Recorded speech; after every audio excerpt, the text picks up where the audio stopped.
more smoothly than this one has. Yeah, this one's been. Thank God I hit record already.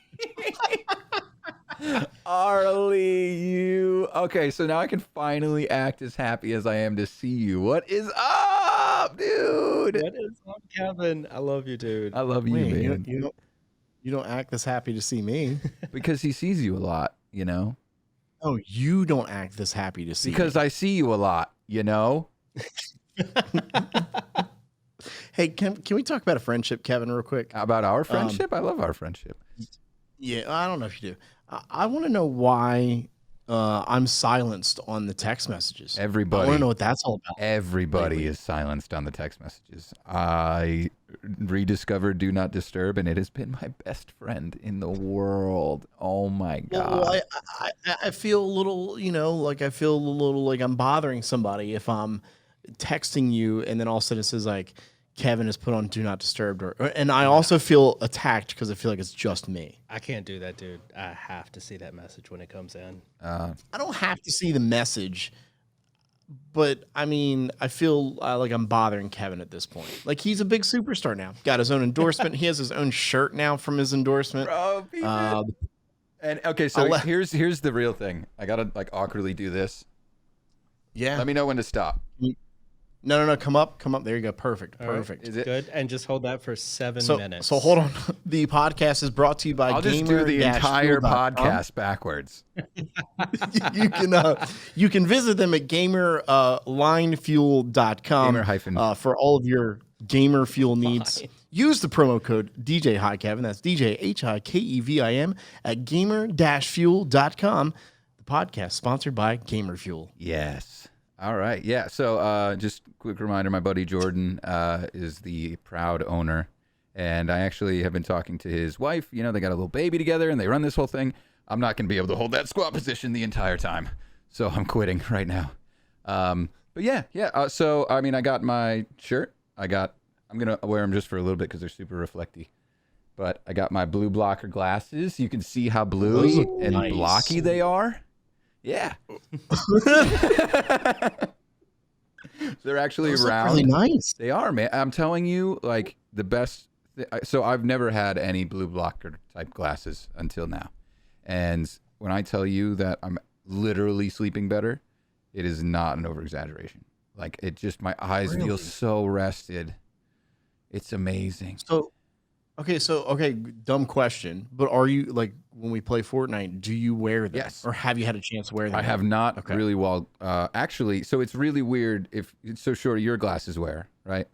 Yeah, so when you take yours off, you're like, where am I? Like, you may as well have your eyes shut. Mm-hmm. I'm the same way. Yeah. So I wear contacts throughout the day. But so when I take these off, like, I don't see any different, except all of a sudden everything has this like different, like blue hue to it, you know? So these are like orange. iPhone users, at least, I think will know that there's like the nighttime mode that you can put on, you know, so that you can like look at it and not feel like you're straining. Like, now I just wear these all day and my eyes are never straining.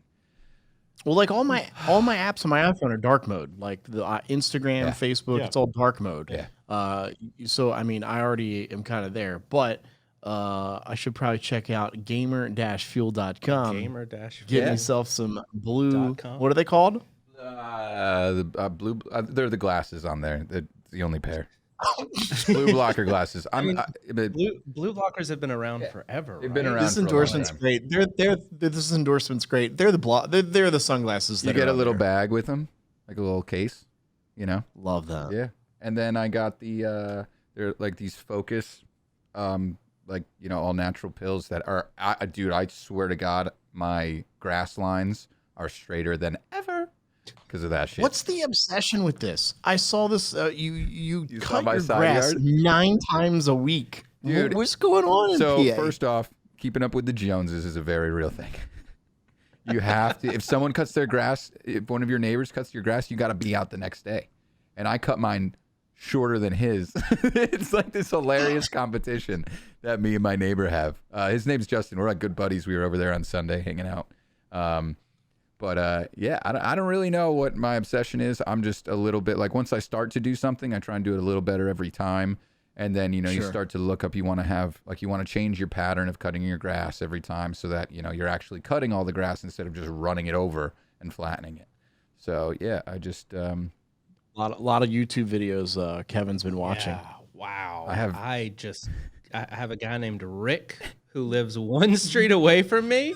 He is saved in my phone as Grassman Rick. I give Rick a call when I need my grass cut, and he comes and does it. Actually, He rides the riding lawnmower over to my house and cuts the grass. It's great. That's so cool. Grassman Rick serves for two purposes in That's your life, right. right?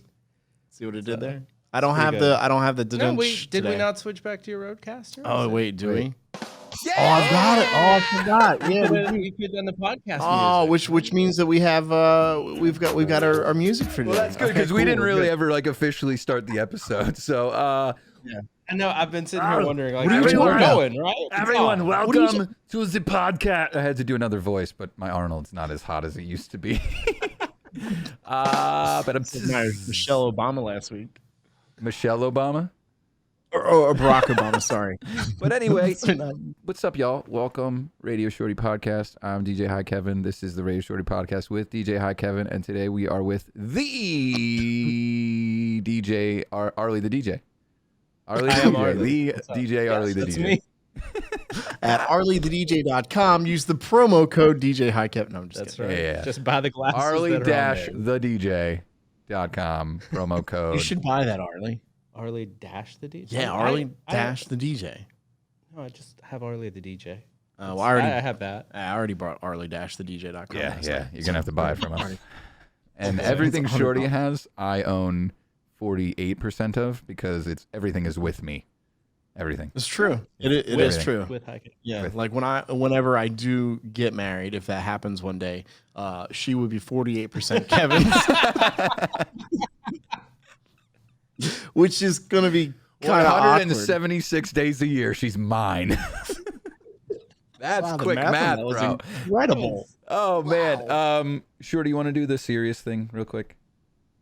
Yeah. Look, obviously, like I don't think we should skip things that happen that go on in the world.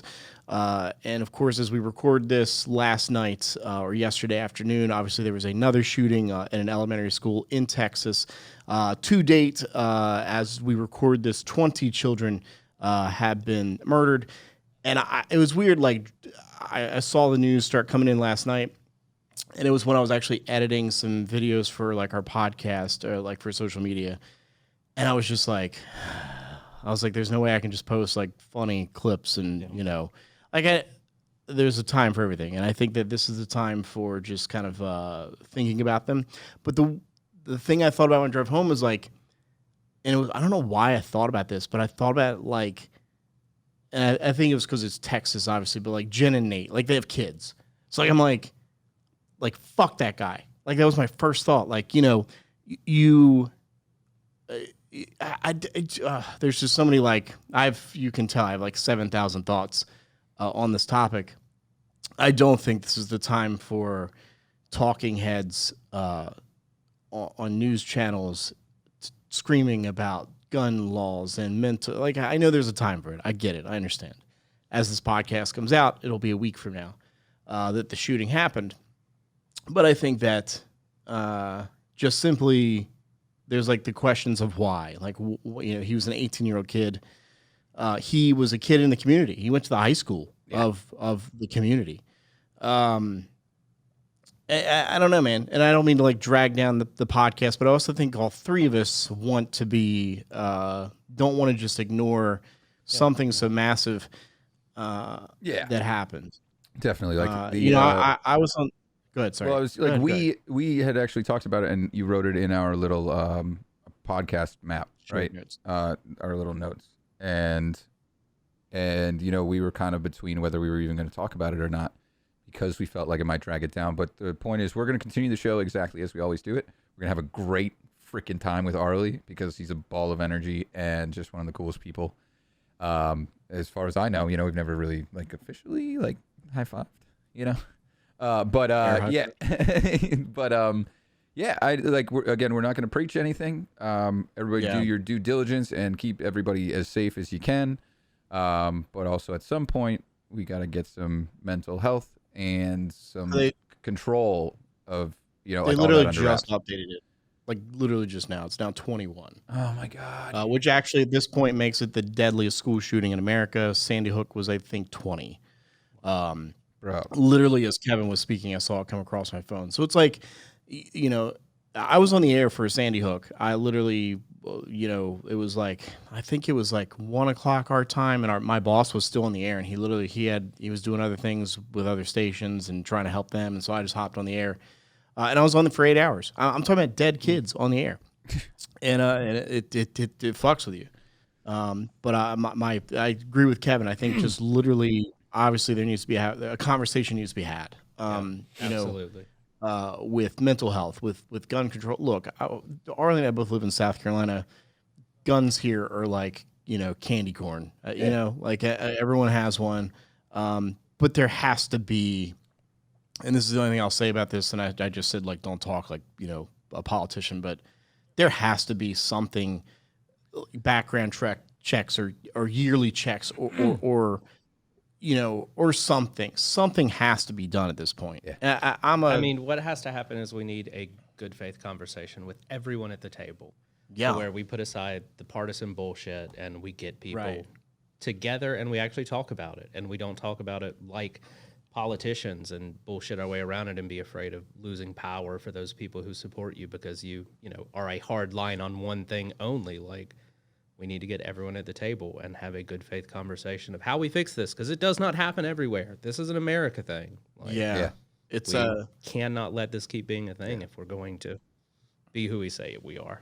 There was a basketball coach last night who came out and did his press conference like they always have to. He sat down. He said, "I'm not taking any questions on basketball. You can ask him. I'm not answering them." Like, and he demanded that Mitch McConnell and all these leaders that are in Washington D.C. that apparently think they know everything.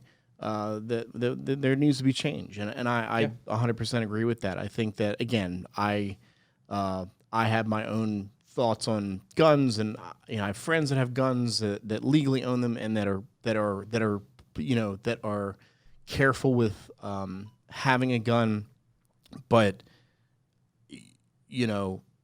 my issue is that so many times, and obviously this is so new as we talk about this, but so many times the kid in Buffalo, New York, or the guy in Buffalo, New York, that went in and maliciously sought out black people.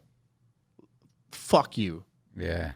Like, you just there's something mentally wrong, and in fact, he was brought in by police for questioning, and he was on their radar. So now, why is it all of a sudden he can walk into Bob's pawn shop, get a gun, and do what he did? I'm not trying to like be on the political line here. I'm not a politician. I'm also not a guy who did politics on the radio, so I can't speak on that level. But yeah, but you are a human, man. You're a human, and as a human, and as all of us, I think that we can all own guns, right? But I think, like, if they said to Kevin, like, hey, every 3 years, every 5 years, whatever, you have to come get another background check. We have to see how you're doing. Sure. Cool. Yep. Like, I think everyone should be tested for their driver's license every 5 years. Oh my gosh, the people here. Like, there's so many things that we could get under control, but because we don't have other things, like, dude, stuff creates whatever. Okay, so final word. People in South Carolina should have their driver's test every 30 days. Because it's that. All right, we're getting back to laughs a little bit. We're getting back to laughs a little bit. So, by all means, everyone, you are more than welcome to share your opinions with us. We're not saying anything specifically about anything more about this. Well, and I just want to say one last thing. Yeah, please. We don't have all the answers. Like, someone could come up with an answer and go, "Oh, well, this is better." Like, I'm not sitting here saying, like, my specific thing that I'm saying is the answer. I don't know what the answer is. All I'm knowing is I drove home last night, and there were, at the time, 14 kids that had died, now upgraded to 21.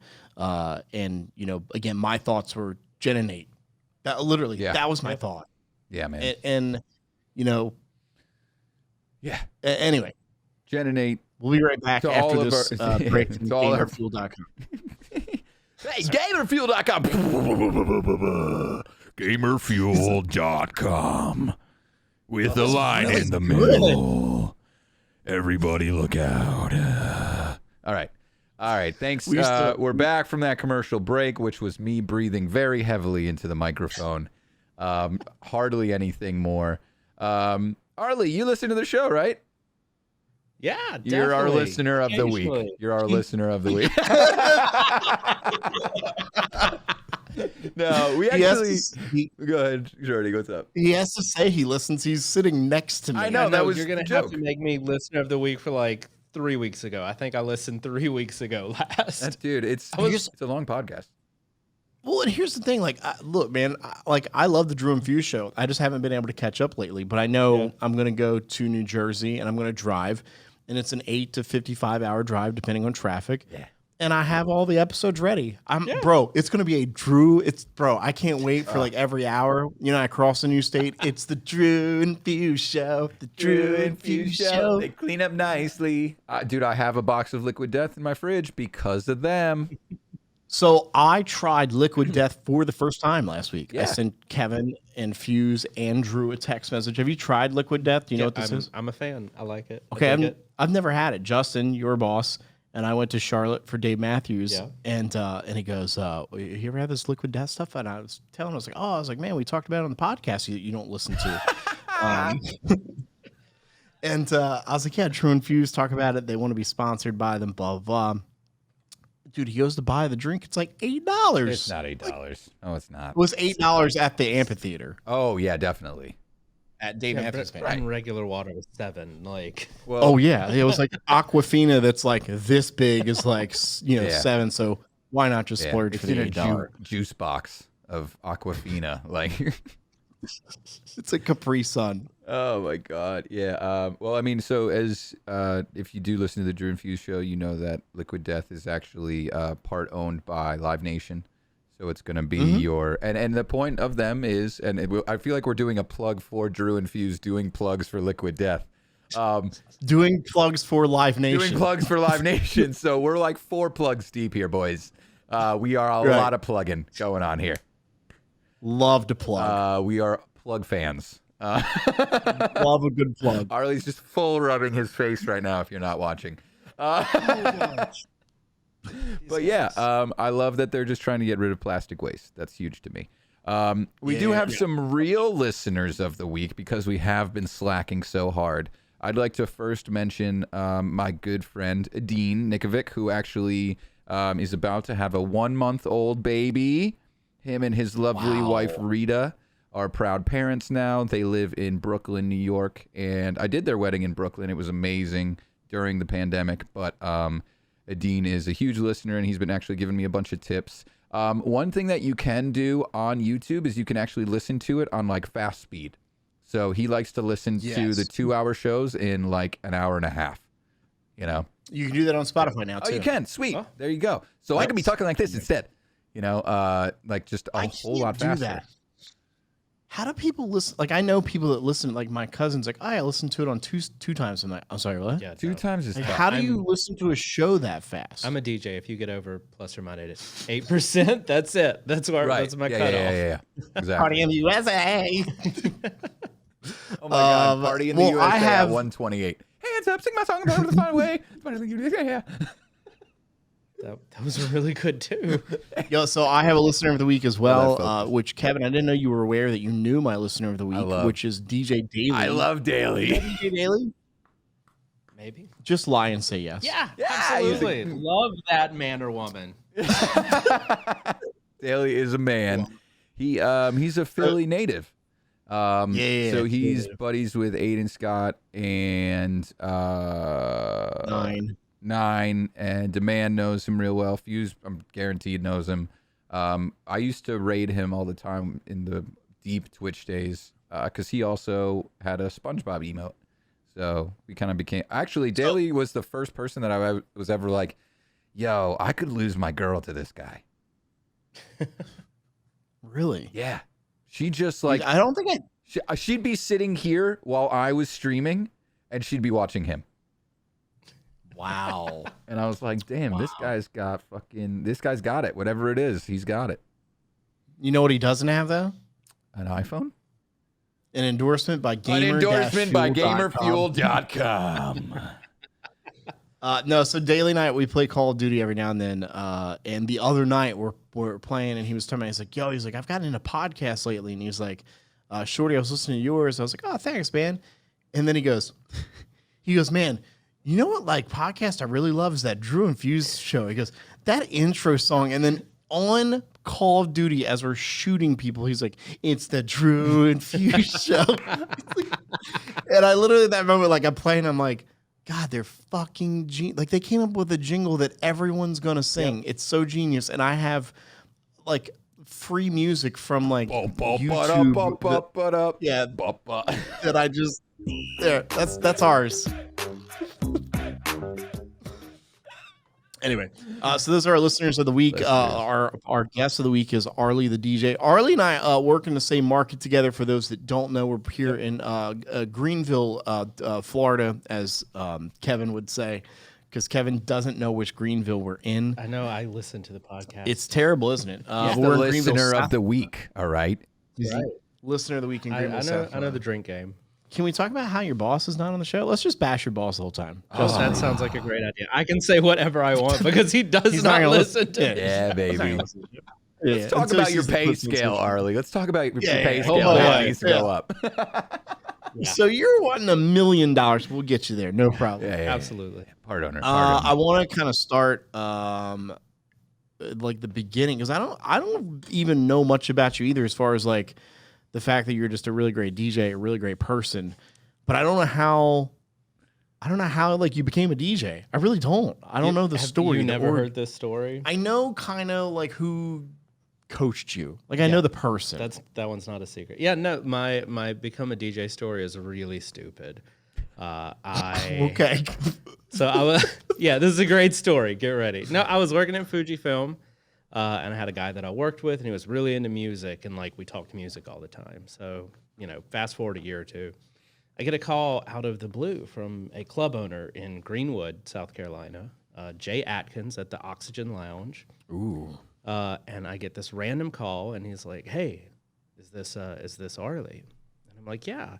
Because I had actually applied. There's like memberships at this club, so I had put my application in. So I'm like, "Holy shit!" Like the owner is calling me to DJ. No, I thought he was calling me to tell me I had a membership. Oh, to go to the club. Yeah, I thought this was just my membership to be like, "Oh yeah, I can go to the club now." But no, he calls me and he's like, "Is this Arley?" I'm like, "Yeah." He was like, "I'm interested in hiring you to DJ at my club." I was like, there's not another Arley in town, but you have got the wrong Arley. Like I am not." DJ. You weren't DJing at the time. No, not a bit. Ooh, not at all. You just wanted a membership in a club. Not at all. I just wanted a membership at a club, and I get this call to come DJ. So apparently, this dude at Fujifilm that I knew and knew I was into music is like really tight buddies with Jay. And when Jay's like, "I need a DJ for my club," he's like, "Oh yeah, I know this guy who's really into music. Like he's a good dude, reliable. Like will show up when he's supposed to." And that's really what Jay wants. Jay just wants someone who's going to be there when they're supposed to be and not get too crazy. So he calls me, and sure. I tried to talk him out of it. Like I referred him to other DJs that I knew in Greenwood. Like there's this guy that DJs for the Yin Yang Twins. Here are a couple people I know that would be way better for this than I am, because I know scientists at this point. I know him actually from a skating rink, so I know other DJs in town. And was interested, but like Jesus, being thrown in to come in and actually DJ at a place right off the cut. So I'm like, So did you have any gear at that point? No, I didn't have a thing.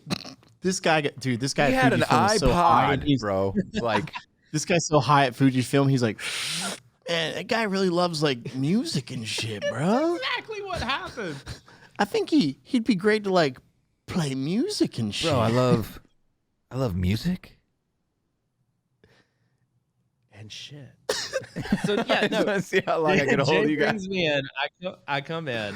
I'm doing photography at this point, so I like quoted my photography rate. Like the first night I DJ'd, I got paid more than I got paid for the next like 3 years of DJing. What? He paid it, dude. It was. Can we ask how much? I think my first night there, I made like $350. Nice. Like in a little hole in the wall. In Wait, where'd all the equipment come? Let's back up. Like, so he has speakers. Like it's set up to be a real club. He has a speaker.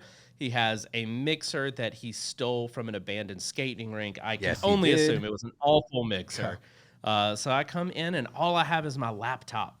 So I have my laptop and I'm using like iTunes. Like I am not a DJ. I am literally just making a playlist. Okay. And he even like, he apparently had been out to like Blue Martini a couple weeks before and like Spotified every song that played at Blue Martini and was like, hey, here's a music list for you. Play this stuff. Oh, cool. Because I was like, that was all good stuff. Everyone liked that. So I legit like, I went and bought all of the songs on iTunes and just got in there and played that first night. And it was hot garbage. And people would come up asking for requests. And I didn't know what they were talking about because I like music, but I didn't like their music. Dude, Arley literally was playing a Shazammed playlist from another club. And they're like, yeah, man, you're the best. And you're like, no, they hated it. Like, Really? it was not the fit. Like it was not it wasn't really the vibe. So basically, we get done with that, and he had me back like the next night. This is like opening weekend, but it's like chill. It's like a lounge. It's like older folks coming in and chill. It wasn't super high pressure. So he comes up to me at the end of the weekend, and he's like, hey, Arley, how do you think you did? I was like, I don't think I did very good. And he was like, you're right. So 100%. But he's like, did you have a good time? I was like, oh man, I had a great time. It was a lot of fun. It was super I charged you out the ass. Like it was a lot of fun. He's like, made here's what we're gonna do. $700, you dummy. Like for playing on iTunes. He's like, here's what we're gonna do. You're gonna come back next weekend. You're gonna be better, and I'm gonna pay you less money. And I'm like, that sounds good to me. Let's do it. So yeah, that was kind of the standing deal. That every weekend he expected me to like get better and pay you less. So were you like, obviously, like for 2 nights you got paid $700, and I think you quickly realized, okay, well, Arley needs a little work. I took that $700, I put it with some money I had set aside, and I got a DDJ SX immediately. Okay. That So was like the first thing I did. I took the money, I bought the controller, and was like, I guess I have to learn how to use this. And but you went from like just chilling at Fujifilm. I don't even know if Fujifilm exists anymore. But you went from like Fujifilm like 3 days ago to like now you have a DJ controller. Like you fell in love like that quickly, or it was immediate. like so you fell in love with it though. After the first night, and it sucked. It was not good. But after the first night of like those couple of songs you played, and people got excited. Like, and I didn't have many of those moments. I have I get to have more of them now. But I had like one or two songs that people got really excited about and were happy to hear them. And like I don't know, it just something clicked in my head. I was like, oh. I like doing this. Arley plays the family tradition from Hank Williams Jr. and they're like, yeah, more of that shit. I'm a DJ now. Yeah, no, that's kind of how it happened. So you buy your controller. Yep. You start practicing, I assume, on your own. Yeah. Bedroom DJ type stuff. Bedroom DJ. For how long until you ran into DJ Scientist? So were you on your own? I had known DJ Scientist from like other places, and like I said, at this skating rink that I grew up at as like a little rink rat kid, like he would come in on Tuesday nights, which was their Christian night, and he would get on the turntables that they had set up, and he would just mix instrumentals. Yeah. And whenever he was doing that, I was like, oh, dope, and I would go back and like watch him. So we had like a little bit of from when I was younger, and then got a little bit older. He'd still be in occasionally. Like we were friendly. I knew his name. He knew my name. Like we would talk. So I guess we should probably say for those that don't know who DJ Scientist is. It's a good call. Yeah, DJ Scientist is the tour DJ for the Ying Yang Twins. Has toured with Bubba Sparks and Little John, everyone. Yeah, he's possibly one of, and again, you're great. He probably will go down as one of the best scratchers, I think. 100%. As far as like pure scratch DJ, like speed, precision, technique. Yeah, like, I mean, listen, you have seen his video. Like whoever you are, wherever you are listening to this, whether you know it or not, you've seen at least one of the videos that went around where he went super viral for doing crazy shit on the turntables. I remember being at the club one night, and he doesn't drink. He wasn't. Yeah, no. He never gets wasted, but he loves DJing. We're at the club one night, and he starts scratching like crazy, and then all of a sudden out of nowhere, I see him get on his hands and put his feet on the turntable and start scratching with his feet. Kevin, it's the we'll send video, put it in post, that sort of thing. You have to mute it, obviously, because of copyright. But he goes down, I think, as one of the most creative and humble people. This dude just rolls around, just polo, jeans, what's up? Hey, how you doing? Super casual. He's the nicest person to anyone that will walk up to him. Yeah. I've never encountered him being an asshole. He was just a huge music nerd. Like, he's a geeky kid that was in his room obsessed with DJing and, like, learning to do that, because that's what you have to do if you're going to operate at that level. Like, you have to like the music more than the partying. You have to like the actual, practicing the same scratch technique 10,000 times instead of being out on other nights having a good time. Like, you got to be wired a little bit different. But no, it was probably about 1.5 to 2 years that the Thursday nights at Oxygen got a little bit more than what I was really ready for. And that's when Jay kind of had some feelers out for who else around here did this and would certainly cost more money than I did, but would be able to come in and rock out like a college night, which is what Thursdays became. That wasn't the direction we planned to go, but that's what happened. So yeah, basically Scientist got brought in to be the Thursday night DJ, and I was DJing on Fridays and Saturdays, but I would always be in the booth on Thursday nights, like learning, watching. Yeah, watching. And Scientist is not a teacher. He is not interested in teaching you how to do a thing. But also, like, at Oxygen, we'd have a couple of hours that was just dead at the beginning of the night. So I'd get in there with him, and he would do stuff, and eventually he started letting me playing around with the turntables, and he wouldn't give me any pointers. He wouldn't be like, oh, hold your hand this way. Nah, he'd just, like, watch what I do. Then he'd get up and do what he does, and we'd go back and forth. So it was very much a thing where I just had to pay attention, and you eventually end up absorbing a lot of stuff. And then, after a while and we got tight and we had a good relationship, he would occasionally be like, oh yeah, do it like this, like once in a while. But he wasn't there to be a teacher. He just was good at what he did and didn't mind if I watched and tried to pick some of it up. I don't think it's not that he wasn't going to be a teacher.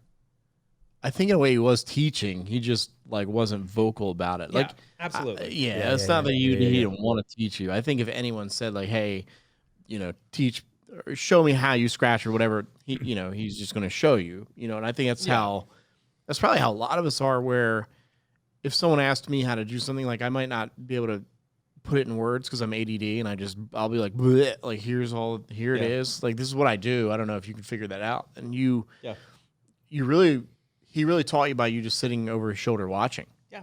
100%. He was definitely like one of my first mentors in my mind. Like, so that so Arley works for Uptown Entertainment, which is my competitor here in Greenville. I say that loosely because we're all great friends. Yeah. But that Justin and I met because of Scientist. I don't know if I know that. So DJ Scientist was DJing at a club in Greenville called Tiki Bob's. It was Greenville, Wisconsin. And Kevin didn't even catch it. I was yawning. I caught it, but I was like mid-yawn. Sorry. Because the story is so boring. I've walked like 13,000 steps today. It's fucking 1:57. It's crazy. So in a day already. I'm probably 19 or 20. Justin's 2021 at this point. So this was 43 years ago or something like that. Justin got in for free because he had his AARP card. And that was a good one. So I don't know. I work for the radio station that Scientist works for. So like I'm there because I'm staff, and we're just Scientist and I are hanging out, and this kid comes up. We're all just kind of sitting there talking, and Justin's like, "Hey man, what's your name?" How he is. He's very, what's your name? How you doing? 100%. And I said, I was like, "Hi, I'm Shorty." Blah blah blah. And then it turns out that at the time, we got to talking, and I don't know how he got to talking about this. He was talking about his haircut or something. I don't even know how. I get it. He's got lavish hair. He has such great hair. Does have such good hair. Oh, and his beard. It's too bad he'll never hear that because he doesn't listen to the show. Oh, he'll hear it.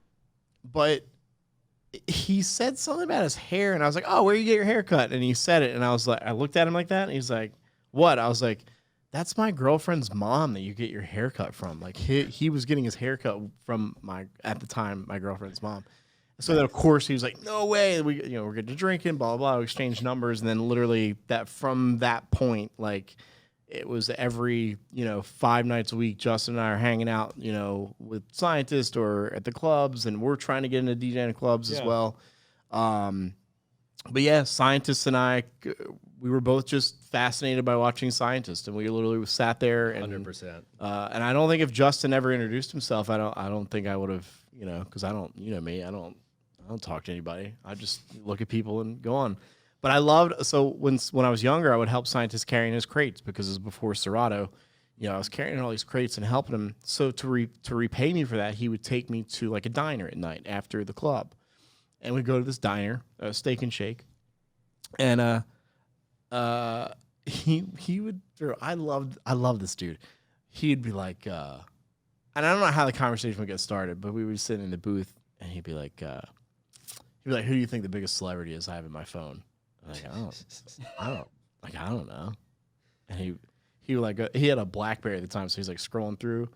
He like literally pops up Mary J. Blige's like fucking number. Jesus. Like he's like, and he literally opens it up and they're texting back and forth, and I'm like, you're literally texting Mary J. Blige while I'm in a Steak and Shake eating a burger, like. Yeah. But yeah, so Justin cool. and I met through Scientist, which is weird because you were probably like 1 when that happened. What year was that? 1942. It was before the Revolutionary War.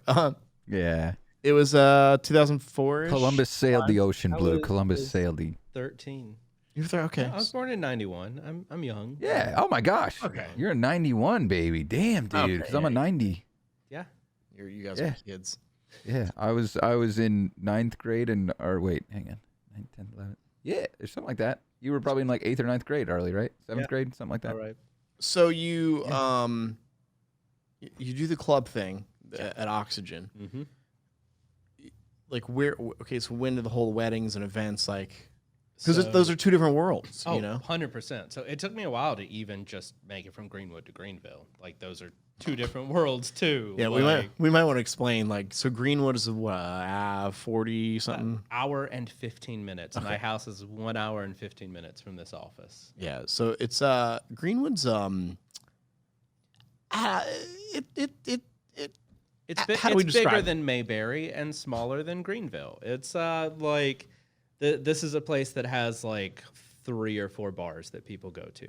And like Oxygen was a club, but like 3 traffic lights, the whole thing. more than 3 Oh, yeah. traffic lights. I'm originally from 96. We have 2 traffic lights in okay. 96, legitimately. That's my hometown. But However, yeah, no, if you're ever in Greenwood, you got to go to Mig's. Just throwing it out there. 100% Best restaurant in Greenwood. delicious pizza. But yeah, so you're in Greenwood. You So are I'm in Greenwood. It takes a while. I start, and it's all relationships. Like that's every step in this story of how I got into a new place is a relationship that I had. Okay. So Greenville probably never would have happened if it wasn't for a local dude named DJ Energizer who like connected with me at some point or saw me DJ and knew that he could put me on somewhere. So he got me in the door at America's Pub and Grub and Hookah Bar. I know. Rahan. So I Did you work with Rahan? Yeah. Oh, Absolutely. That was my first Greenville gig. So it was in there for a little while, and eventually, and I actually met Adam in there one night, who is works for course you did. Justin, like his number 2 guy. So Adam comes up and talks to me. He's like, "Oh man, you're great. Like you should come DJ weddings for us." I'm like, "Absolutely not. No way. I do not want to come DJ weddings. It's nice to meet you. Like, nah." See you never. And then a little while Play later, the chicken dance. Nope. Yeah, nah. Yeah, wait, hang on. Dive into that a little, Arley. Dive into that just like a little I had a bit. perspective of what being a wedding DJ looked like, and it was not completely off base. It just Is that what it was? You thought it was like cha-cha slide? yeah, I and thought it just, was like cha-cha slide and like chicken dance, and like I didn't want to be on a microphone. I'd done it once or twice, and it was uncomfy because I didn't know how to do it well. I hadn't seen it done well. And it just never looked like something I wanted to do. I never had the vision of like come in and create this huge experience that can be so much more meaningful than just typical club night, but also be as much fun and as much energy and take that crowd to that place. Yeah, so I had a vision in my head of what being a wedding DJ looked like, and it looked like a lot of work, and it didn't look like a lot of fun at the time. So I was like, nah, I'm good. Like, it's nice to meet you, though. Like, By the way, I want to say that Adam, Justin's number 2, does listen to the show. He does listen. Oh, hi, Adam. So yes, Hey, he Adam. does. Yeah. Listener of the week. Listener of the week is Adam Scott. Number 4. Yeah. Honorable mention for the top 3 here. We have Adam. Thank you for listening. So yeah, but eventually I end up playing at a place called DT's Tavern, and Justin and Adam and their crew were doing a resurgent event for a big like capital services group, and they got snowed in at the end of it. So they were not able to like make their trek back home. So they were like, whatever, we're just going to go out and drink that night. And they happened to come out and drink at DT's Tavern where I was DJing. Okay. So Justin comes up and talks to me now, and he's like, hey, you're Arley, right? And I'm like, and anytime someone comes up and knows your name and you don't know who they are, you're like, whoa. Yeah. Like, that was huge. So he came up and was like, hey, you're Arley, right? Because he had, like, Adam mentioned it. He's like, your mom cuts my hair. No, I'm just kidding. Exactly. So we chat for a little bit, and he's like, I really want to have a conversation with you about coming and maybe doing some work with us. And I was like, I don't know if I'm really into the wedding thing. He's like, hey, we don't just do weddings. That was such a line, and it got me in. I was like, oh, yeah, we'll come and do parties for you guys. And I was on weddings like 2 weeks after that. But, yeah, that was kind of how it started. I went into the office and met Justin when they were in the old office, and we chatted, and he showed me some like picture and video and gave me an idea of what they actually do, which was pretty cool. And he was like, why don't you come shadow a wedding with us? So I came out and shadowed a wedding and like saw how they do things. I was like, oh, this is actually legit. Like, this is cool. I like what you do. And they had a system. They had systems in place. They knew what they were going to do and how they were going to do it. And like when I had all those answers, like the weddings wasn't as intimidating or daunting as a thing. So yeah, that's how I made it from the club side to the wedding side. Justin made me. So I went to a wedding once where Arley DJ'd. Was it this year? No, last year. Last year, yeah. January, yeah. And of course, like Arley the whole time, like I'm a single man, you know, so Arley's looking out for me, man. You are? Like, shut up. He's looking for the take a drink. He's looking for the bridesmaids. He's like, you know, asking me. He's like, should I go up and talk to this one? Do you remember this? Oh yeah. Yeah, you were revving and ready to just get me. Very supportive. Get me you going and meeting someone. Yeah, get me a. You did say to it. Do you remember this? This is why I love you, Arley. You look at me and you go, you guys are loading up the van. The bridesmaids are still kind of there.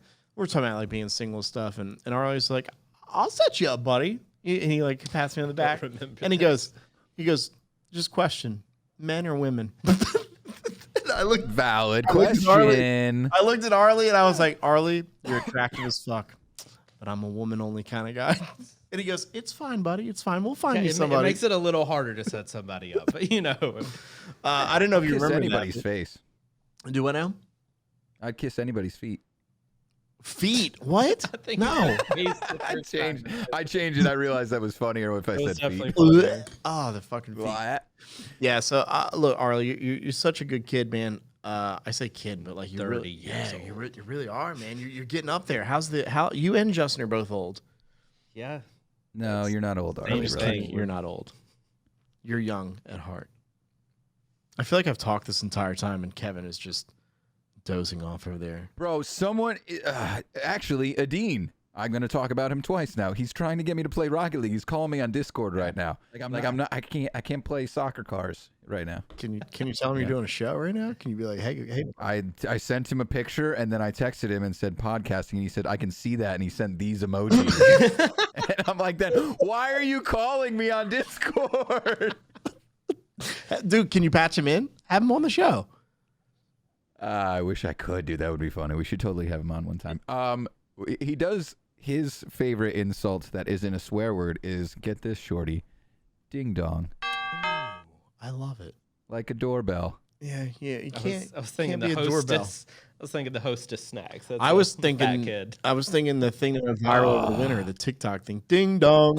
Like what is it? The Bing bong. Oh, it's Bing bong. Oh, that's Bing bong. You're old. Bing bong. Sorry, I'm old. I don't.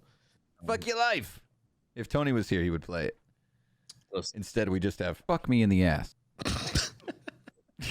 They don't know that that's like the clip. They're just like, because it's your voice. Right. So I'm not saying it. If you are listening, if you're only listening, fuck me in the ass. It's amazing you do that with your voice. So impressive that you just did that. That was awesome. If you don't have video on, you should turn it on and watch the mouth movements on that. That was impressive. Yeah. I'm gonna go get a drink. You guys keep talking, okay? I'm like super thirsty because I walked 13 million steps today. What podcast are we doing where the host walks away? Can't hear you. Kevin literally is walking away. We should just plug gamer-fuel.com again. Absolutely. I was actually going to do Liquid Death. You think he's going to get a Liquid Death right now? Liquiddeath.com. Use the promo code Arley the DJ. That's right. We should just not do anything. So then when What it if, gets to what this if we point, just left? What if we just walked away? we have should. To be edited We out. should. We should. That's good. Okay. all right, we're walking away from the cameras. Hold on. So that when Kevin comes back, he's just alone.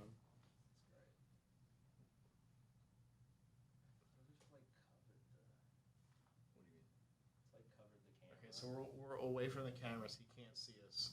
I'm waiting for Kevin to return. This is super engaging content. He's definitely cutting this out, right? No, he'll keep it in. But Kevin's gonna walk back to his desk and be like, "What the fuck? Where is everybody?" Just 3 minutes of silence. Silence and empty chairs. How long does it take to get a Liquid Death out of the kitchen? Kevin went to play Rocket League. 100%. Okay, once this gets uncut, we are at 7.5 minutes.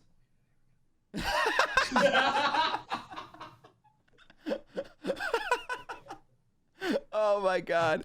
For anybody that's not watching, they just weren't there. And they weren't there. that's the bit. That's a bit, boys. That's a fucking bit. Sorry, we went to go play Rocket League. Should definitely clip that for the YouTube. Just a minute of no one Just in empty frame chairs. and silence. Dude, what podcast host walks away from the show? I also had to pee. Dude, what? My fly was still undone. That's how quickly I got there and back. We need content. Pee on the show, not like on it, but use a bottle. I Get don't one think of those monitors Okay, like. we're already doing foot stuff. We don't need to add piece. Get the wish into thing. The mix. Get the wish thing where you wear the Oh, the little wish thing, I don't- the little The leg fanny thing, pack. What the wish? the calf warmer. Yeah. Oh, we did get a Liquid Death. Look at him. The show unofficially sponsored by Drew Infuses drink, Liquid Death. Unofficially sponsored by Liquid Death. Yeah. Can we legally say that? I think Liquid Death could come down on us and be like, you're not allowed. Oh, unofficially? If we said unofficially? Well, as long as we're not talking bad about them. I think just just like to We would like to we be are sponsored by the Drew Infuse show. Who would like to be sponsored by Liquid Death? What if we were sponsored by the Drew Infuse show? That's what I'm saying. Why can't we do that? I don't know, but you know what really pisses me off? That the Expo still hasn't gotten back to either of us. Yeah, okay, so we had this idea. I and don't know the tea. Go for Yeah, it. so you haven't listened in a while, which is fine. Yeah. Been a So bit. Kevin, you Bring it up. kind of explain what it is because you kind of explain it better than I do. Okay. So what do we want to do at DJ Expo? Are you going to DJ Expo, Arley, in Atlantic City? Your boss is. Maybe. Okay. Probably. All right, so we want to. Did you go last year, Arley? Don't think I went last year. I don't think you did because we would have met. He For travels. sure. We definitely would have met. He travels that much. He's like, I can't remember. No, I have an obscenely bad memory. I genuinely think I have a medical issue. Thanks, Rick the Grass Man, for that memory loss. So, Smoking the reefer. Good callback. smoking the reefer. I have seen that. So, that's Super Troopers, right? Yeah. Yeah, nice, cool. I love that movie. College game day, right? You know, you get up and they're talking about college football for 3 hours before it even starts, terrible. right?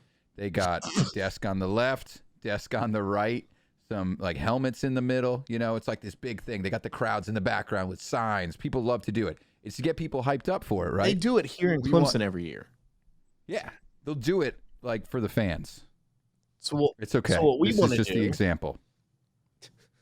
Yeah. So we want to get it so that me and Shorty, you know, sit next to each other. Drew and Fuse sit next to each other. We have ideally it would be sweet if we had Toad booths there, you know, but of course we can just set up desks with our freaking logos or whatever. Sure. But we just want to be like the unpaid. Yeah, that's a good point. Let's bring that in. Unpaid. Just like people just sitting there to raise, like, I mean, we could freaking live stream the thing and people could just see people walking in and we could like bump into people and people could come up and chat with us. And, you know, I could run and go to the bathroom and then instead of seeing an empty chair, someone else could just hop in for the time being, you know? Or, you know, I'm sure it'd be hilarious if we went like 8 hours on the first day and just continued drinking the entire time. That would like just like that Monday when nothing huge is going on. If we started at like 10 a.m., that would be legendary. I think we just do it in a couple places. Like we just broadcast live from the beach. Like we just go down with a jackery and just, you know, set up shop, you know, and just interview random people. I'm down for whatever. Yeah. But I want to be associated somehow with DJ Expo. We've sent them we've sent a direct message. What the fuck? Let me double check that they haven't like responded today. Because then I would feel kind of bad. Also, this show gets posted a week from now. So if you have replied between the week, if you've replied before May 4th. Anyways, we would like to thank the DJ Expo for having gotten back to us by the time this podcast comes out. Yes, we would like to. But so, I mean, honestly, like, so Mobile Beat, which is now, I guess, officially retired, right? Sure. Because it's the Max now. Expo. Yeah, or whatever. Yeah, it's what you didn't go to in February, Vegas. Yeah, you would have. Right, the one I didn't go to. Correct. Yes. So that was like my first look into the entire world of the fact that they're freaking conferences for DJs. Blows people's minds a lot, you know, because I have to talk about like my proposal. Like I was speaking on stage in front of DJs when it happened, so it was kind of like a pretty big thing for us. But like the expo was so great because it was close to home. I just like Atlantic City holds a special place in a lot of like the East Coast's heart, you know, because it's the one place that you know, it was like our Vegas, you know, so it's the one time we get to drive somewhere and we get to show up and show out, and it's like my August vacation. And I love it because I get to go see family again. Like I literally I left Expo and I was 45 minutes from my cousin's house, and I got to hang out after I left for a couple days to hang out with him. You know, so if DJ Expo, and I think what they do is amazing. You know, they've stayed standing for so long while you see other people, you know, other conferences kind of like dropping in, dropping out. It's so fun, and it's knowledge based, it's equipment based, it's awesome showroom based. You know, there's so much that you can gain from it, including, you know, Arley, all you've been talking about basically in your DJ career is relationships. Like that's where they start. That's how DJ Caitlin was on the show, was because of the expo. You know, you met her at Expo. That's right. Because I met her there. You know, I met her right where I want to do the show. Well, like right there in front of the doors. I can't look. I can't make it happen. I can't just. I'm not yelling at you. Okay. I'm just.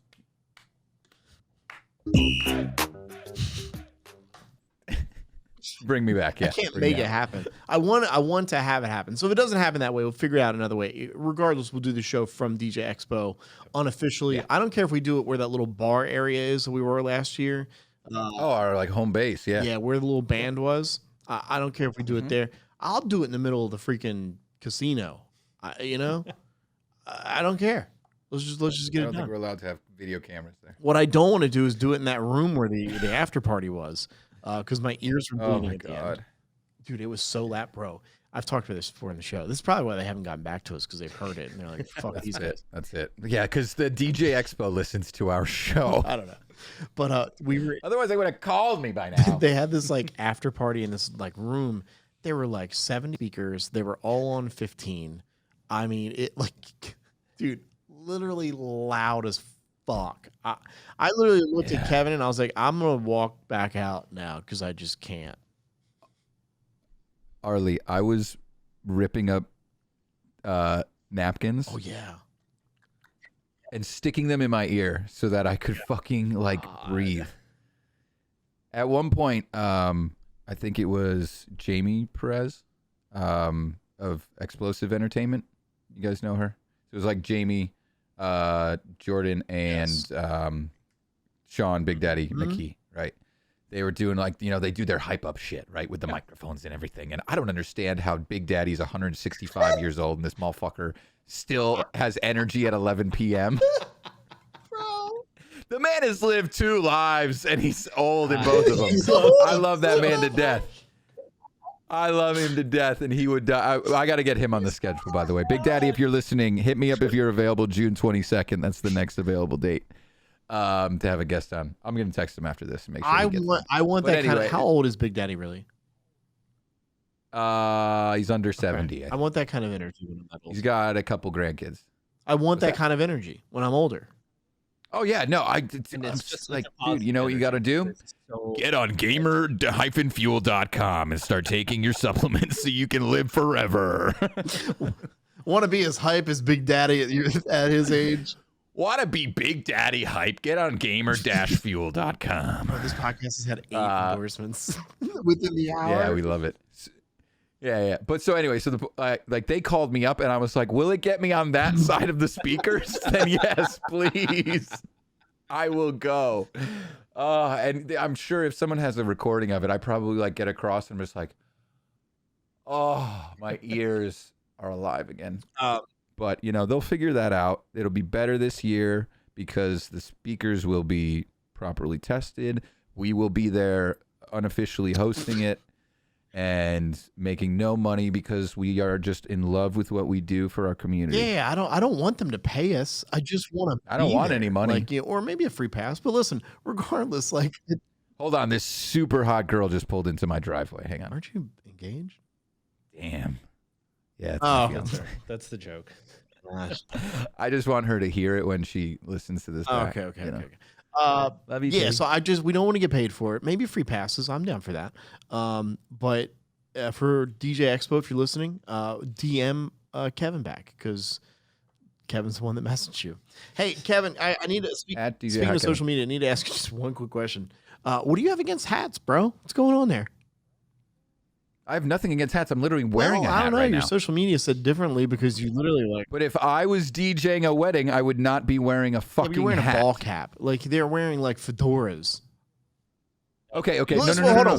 This person was wearing Hold a on. ball cap. This person was wearing a ball cap. Backtrack. Your Facebook status said what? I won't do it justice if I don't like read it verbatim. So hold on. My favorite is fucking. Was it Alex Nepa? Favoritist. Dude, Nepa's comment got more likes than the actual post did. I have not seen that. Let's see if I can pull it. I guess I'll just go to me. I'm on DJ Hi Kevin. That's why. Hang on, I gotta go to me. I don't even know how to do this stuff. I'm the worst at. Here, I'll just read man. it. Why do you guys wear hats at your Can you? weddings? Smiley emoji, clown emoji. Alex Nepa. They're clowns. Alex bro. Nepa replies because I'm fucking bald and the sun will scorch my sexy dome. So I'm not talking about wearing cool straw fedoras when you're doing a beach wedding. I think that's very stylish for both Nepa and Dave Lander and any other bald guys out there. That's a little excusable. Okay. Digital Dave. You see this shit? I do it one time, once in like 400 plus career weddings. Then Alex copies me, and then Facebook drama proceeds. You see how easily this shit starts, Kevin? Oh God. I died when he did. How do you switch profiles on fucking Facebook? Bro, Alex never writes to Digital Dave. I thought it looked like Fidel Castro.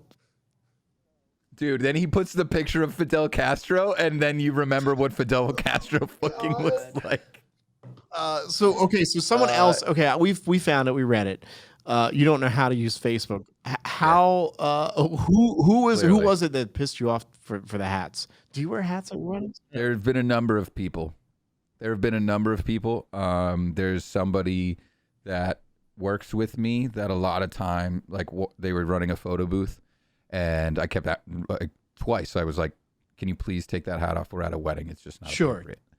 And we're talking. We're not even like. Personally, I think this hat is a little clean. It's clean. It's stylish. You know, I would never wear this to a wedding. The hat that this person was wearing was like sweat stained dad. Probably the hat that Rick wears when he cuts the fucking grass. You know, like that weird dad sweat. You know, like he kept it since he was playing baseball in middle school, and he just can't let go of it. It's got a fishing hook in it. Fuck that. Yeah, literally. And so I had to ask this, coworker like 4 times. And sometimes at weddings, he still keeps wearing it. And like, bro, no one cares if your hairline is receding. Nobody gives a fuck. Unless they hate you. And they hate you for another reason. And that's why they're making fun of your receding hairline. Shorty, your hairline is not receding. That's the one thing I worry about. You have a great head of hair. Well, it's never your dad that you have to worry about. It's your mother's father. that you have to think about. My grandfather had a full head of hair the day he There died. you go. You're good. We've talked about this before. You're doing great. You're in a great boat, man. Yeah. So everyone DM Shorty and let him know that his hair is fine, okay? Shorty, by the way, did you get a haircut today? Did you style your hair today? What's going on, dude? It's looking Put hair fly. gel in it. I've done it the last He did that in the bathroom right before we got on the podcast. I was like, I need to jersey up my hair. I love it, dude. You jersey up that hair, bud. But yeah, so I don't know, man. Like, you'll see pictures of people like, oh, I'm wedding ready. Like if I took a photo right now and I said I'm wedding ready, somebody tell me to stop. Your hat goes great with the gamer-fuel.com shirt that you're wearing. It actually does. I didn't mean to do Promo that. code DJ Hot Kevin. Promo code. Promo code's right here. But yeah, so I understand, some people After, okay. What am I You adding? said it's Your right here, and I was promo like, but codes. your promo code wasn't there. Oh no, it literally is right there though. Oh, that is Oh, we can't see that. completely blurred out. Yeah, I can't. Oh yeah, no, I know Your it's a little fancy blurred camera out, but thing. You need to yeah. add that in post. Watch this. Ready? Bink. Oh, everything looks See, I way like that worse. better. No, I hate that. No. There it is. Right, thank you, Arley. Yeah, it's a fake depth of field, depth of vision. But yeah, so my suggestion to anybody that DJs, like if you're doing a club, you can wear a hat. If you're doing a party, you can do a hat. But yeah, so don't wear hats. Just don't wear hats. You can do them at clubs, you can do them at parties, whatever. If it's casual, that's cool. Also, don't wear short sleeve button-ups under your suit jacket. I don't know. I feel like there's a number of things that you just need to kind of, What about your shoe game? when you sit down with a jacket on, unbutton it. Game. So I'm on. Yeah, Shoe like, game? So like Nate Nelson will Varies. sometimes wear his just like swagged out shoes, right? Nate Nelson's on top of his shoe game, right? I feel like you can get away with that. Yes. Your suit, and then you got just some swagged out shoes, right? think shoes. Right? We right? You're talking to the wrong person about a shoe No? game. Okay. That's Arley, you don't wear some like swagged out Adidas's or something? absolutely not. Okay. I wear the most boring old man, like just plain, clean black shoes with my Dr. Scholl's inserts. Like, Dr. Scholl's, So I baby! wore my, I've got some really like nice Adidas's, mhm. and I put my suit on, and I like my legs and my feet. I'm getting old, like I'm starting to break down. I was like, fuck these dress shoes. I'm gonna try the Nate Nelson, approach. And I put on my like Adidas's that Nate Nelson approved, by the way, in Vegas. He approved of them. So put them on. Those were, And those of are course, hot. I have my little my little therapeutic mat I stand on as well. I don't know if you guys have done that, but if you don't, go buy a therapeutic mat, stand on that shit. It's perfect. Oh my god! Like I got in the car, I was Lost like, oh my mine. god, my legs feel like cool. Like I'm not, Yeah. I'm not like wanting to fall Yeah. over at all. It was perfect, Yep. and especially after the week I've had. I'll be honest, and it may be a little different for you because you don't own the company, but I almost quit this week, 100%. Kevin kind of knows a little bit, but I literally text Justin, and I do this every now and then. I literally am like, hey, man, just write a check. Just a number, put it down, make it out to cash. Like, you can just have it. I'll buy a van. I'll go live in the van. I'll do the podcast in the van. That'd be fun. It was a week. It was a week where, I'll be very honest, and this is a very serious, like, vulnerable moment. I have a wedding planner, Heather, we work with all the time, who is my sister. I go to her for everything, and we both were on a wedding, and I literally called her crying. I literally had a anxiety meltdown. I don't care if this bride hears this. I don't care if she leaves me a 1-star review. I could give a flying fuck about this person at any point anymore. There was a lot of logistics. There were 7 hours of must play songs just to give you guys an idea of what I was dealing with. It was a 4-hour wedding. Yeah. Math. So, and it was just berating emails of how I don't know how to do my job. I'm not good at my job. I'm terrible at my job. And it got to me. It really did. I don't know if I know you deal with your clients on your own, Arley, right? Yeah, absolutely. And my guys do too, but hopefully you've never had experience like that. And if so, I'm sorry that you have. I have been I've been in a couple of situations where it definitely could have gone there, but I don't know. I try and manage expectations well when we're doing those calls and those planning meetings, and and I'll talk about that stuff. If I get 7 hours of must play, it's like I'll open that can of worms gently, friendly, in a fun way, usually. But hey, let's dig into this because we don't have enough time for this. Let's work through. Let me figure out where your expectations are at, and let's figure out what's realistic. But if you are just getting thrashed in every email and every phone call, that doesn't sound like a good time. So I'll just be very blunt. So this was a COVID move date twice. Yep. And then the third time they decided to move it to Asheville, North Carolina, which is about an hour from here, about an hour and 15 minutes from here. Here's the thing. I'll lay this out to people. I know people think I'm an asshole, but I'm actually a genuinely nice person. But at some point, if you push me there, I'm there. I think that's with everyone. And so, COVID move date happened, blah, blah, we're coming to Asheville, blah, blah, blah. And I was like, I don't think we can pull this off because we had a big wedding Sunday. Yep. And I was like, I needed extra crew, extra team. And I was like, I don't think we can pull this off. And an email, blah, blah. And she's like, please try to make this happen. Of course, me being the nice guy I did, I literally pulled one of my guys off that would have worked for me. So now me and my assistant are going to have to work twice as hard to put up all the stuff we need to put up. And it was just berating emails over and over and over. Bro, I literally I don't know if I told you this, Kevin. I literally called her Friday, wedding Sunday. I was like, hey, we'll refund your money. Just tell me where you want it. I'll PayPal you now, or whatever you need. I'm done with this. I am not going to be berated. I'm not going to be talked to like this. I've done this since I was 16 years old. I'm 37. I don't have to take your shit. And frankly, I don't want your money. I'm done. I literally said, I was that fed up. And I've never done that in my career, ever. But, I'm looking at it from the aspect of my guys that are now going to have to go do that wedding and put up with God knows what would have happened. I will say, you say you're going to give someone their money back and then not show up to their wedding 2 days before their wedding, they will straighten up pretty damn fast. Oh, I'm sorry. I'm just stressed out. My bad. Do what you want to do. It became this. It was a left turn for me. That's definitely the nuclear option. God. Listen, again, I'm a nice dude. I listen, I would give my gamer-fuel.com shirt off my back to anyone. You're the one that keeps bringing it up. I just want to make you aware that it's not me. And I don't even know how I really got on that topic. I knew I kind of wanted to talk about it. I didn't know how. I wanted you to talk about it, bro.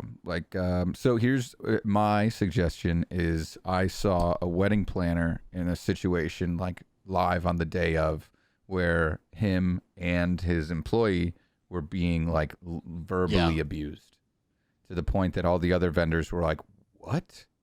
Because then we'd go up and, mother of the bride would be gentle as hell to me. Some people are narcissistic and two-faced, and especially on a wedding day, they think they have an excuse to act like a 6-year-old child, and have their fit and then come back and apologize. But at a certain point, especially when you're dealing with repeating contact, you start to pick up on those. And when we're selling ourselves to couples, a lot of times people don't make themselves completely clear as to the type of person they are. Yeah. So I would say, and this is what that wedding planner did, is put a clause in your contract that says, anything deemed verbally abusive, our team will stop at that point. I would get obviously some advice. As to how to word that from some professional other than just some guy sponsored by gamer-fuel.com. But I'm dude, you got to protect yourself. You got to protect your mental health, dude. You've been broken for over a week because of this, Shorty, you really have. And we've seen it. And I didn't even want to text you on Sunday to ask you how it was going because I didn't want the answer. I didn't want, if you had gotten away from. So you ended up doing it. So our DJs did, yeah. And it was a 10:30 wedding. Yeah. 10:30 a.m. wedding. A.M. So my guys had to leave at 7 o'clock in the morning to get up there. And they did. They did a great job. Sam, one of my guys that works for me, is phenomenal. Sweetest kid in the world. Sam's great. And so it went well. And I had a wedding that day, which was great. Everything was great. And it was, couple was awesome. Tammy and the crew down there at the events at Judson Miller were freaking amazing. Like their crew was all like once like 3 o'clock hit and I knew like Sam's wedding was over. Like my anxiety, it was weird. I looked at the clock because we arrived at my wedding right around the time that theirs was going to end. So it was like 3 o'clock for like a 5:30, kickoff. Yeah. And literally I looked at the clock. It was like 3:03, and like I just felt just this like weight lifted off of me. Like, okay, it's done. Like now, whatever happens from here, they want to leave me a 1-star review. Fuck it, whatever. Yeah. I know that we did a good job. We went above and beyond. Yeah. But it does suck that sometimes like wedding vendors, no matter what it is, whether you're a DJ or a planner or whatever, I don't know why some people think they can talk to people like that they can like berate people like that. The other thing with this wedding is that they were literally, we had none of the songs in our Serato, none. That's how obscure their music was. And so I was like, first of all, I am paying for fucking 7 hours worth of songs. So I was like, all right, well, we'll create a Spotify playlist. And it was very specific. It was like from 12:05 to 12:15, we want these songs played. From 12:15 to 12:22, we want these songs played. I spent 30 hours last week literally so that Sam, my DJ, didn't have to like go through the entire list each time and look. I created like literally, it says playlist 1.1, and then it, had these songs. I would stop that conversation. Yeah, like, before you ever get to that point, because like if they're hiring the DJ needs to have control over the music, and especially if you are trying to do a dance floor, like you just have to set that expectation of like, hey, like I am happy to take your feedback. I'm happy to try and match the vibe and the progression that you want to see through the night. But like, if all you want is someone to hit play on a Spotify playlist, like you're talking to the wrong person. Right. They should have just like this is not. Yeah. They literally could have just said, "Hey, can we rent a speaker from you?" Yeah. Like I mean, at that point, I would have just save yourself I would have literally like, just been like, "Hey, I'll just send it with the wedding planner in her car. She can just bring it back whenever she wants." And like, fun fact, that's not going to be a win. Like, you're not going to get a win out of that. But if you try and take that much control away from this professional that you have hired, you might as well be doing that, because you're not setting up for a win. You're just spending more money to not have a win. That's it. Really, anything. It's not just playlists. It's like if you're saying the words, "I'm not trying to micromanage you," or if you have to ask the question, "Is that too micromanagey?" It fucking is. Like it is. It's just plain and simply it is. And it's okay to have like a vision and be like, hey, is this like something that you could make happen? But like, I'm not sitting here watching my accountant do my taxes and be like, like, because I'm not here telling, dude, it was this morning. I was actually telling a story about this to my barber. I was like, this poor guy, like we're doing our podcast later. He had this crazy story. I like to talk when I'm getting my hair cut. And he made the point. It's like, that's like you coming in here and telling me how to cut your hair. It's like, bro, I pay $41 before tip because you give me the best haircut every single time. And I don't have to, like, I walk in and he's like, so, and I'm like, same shit, bro. Let's go. Dude, I get my hair. And we hang out for an hour. Tomorrow. And literally, I will say, like, if the girl, like, ever got out of the business, I wouldn't know what to say to the next bar, because they'd be like, how do you want them? Like, I don't know. However, she did whatever. I don't know. Can you look at my Instagram for the last 3 years and just do whatever it was, please? Like, I literally just sit in a chair. They hand me a fucking drink, and if I get a haircut I really love, I like get a little video all the way around, just like so I can show, be like, hey, remember this one? This was my favorite one. You know what helps your hair grow? That was the best. Gamer-fuel.com. I think that's the one thing they don't have on there. So it was a week, and I was like in a group chat with Demand and Kevin this week, and And I texted Justin a few times this week just of like for advice. Like, what do I do? Like, as another business owner, you know, what would you do? What, you know, whatever. And then I was like, just cut the check, write it to cash. You know, let me. Yeah, but then there's those weeks where it's like, you know, or like, you know, when my wedding gets done and the bride's coming up hugging me. Yeah. You know, because she had a good time with me being there, and I knew what I'm doing. And she just trusts me. Like, literally, bro, I loved her wedding because, like, my wedding was awesome. And I hate to say that because, like, if Sam, my guy, listens to this, he's like, mine was different. But, like, her playlist was, like, Harry Styles left and right. I was like, oh, bro, I was like, she goes, I got a little Harry Styles, little Night Horn. She's like, just do whatever you want. And I had, like, maybe 15 must plays just kind of in there. It was all Harry Styles kind of stuff. Bro, perfect. I'm adding like the new Harry Styles album came out Friday, so I'm literally adding. I added a couple new Harry Styles songs off the album. I was playing like some classic One Direction stuff during dinner, and like her neck should have broke when she swung around. I played. What did I play? I think it was One Direction, like Drag Me Down, like during cocktail hour, and she was like. But like literally like fuck yeah, that's awesome. Yeah, so it's like, you know, but like that's our job. Literally like at 3 p.m. I'm like fuck my life. At 3:05 I'm like, this is awesome. Like, this is the best life ever. Let's go, baby. Yeah, dude. So that's a great way to kind of present the fact that y'all, if you're listening and you're not in the world, like, well, first off, thanks for listening, because somehow you're not the 81% of DJs that listen to this. Yeah, why? But thank you. Stay. Please don't go. But if you're planning a wedding, like, if you're hiring a professional, I should say, then let them do their job and realize that sometimes they deal with some pretty crazy mental health stuff. You know, most DJs have a full-time job and they're doing something else on the side. I'm lucky enough not to have it. And Memorial Day weekend coming up, I posted a reel yesterday. Like, I started planning yesterday at 9 a.m. Not started planning, but like started working on this weekend yesterday at 9 a.m. And I worked pretty much all day because I want to be perfect for all three. I'm actually, like, I'm thinking about doing this, and I wanted to bounce this idea off of you guys.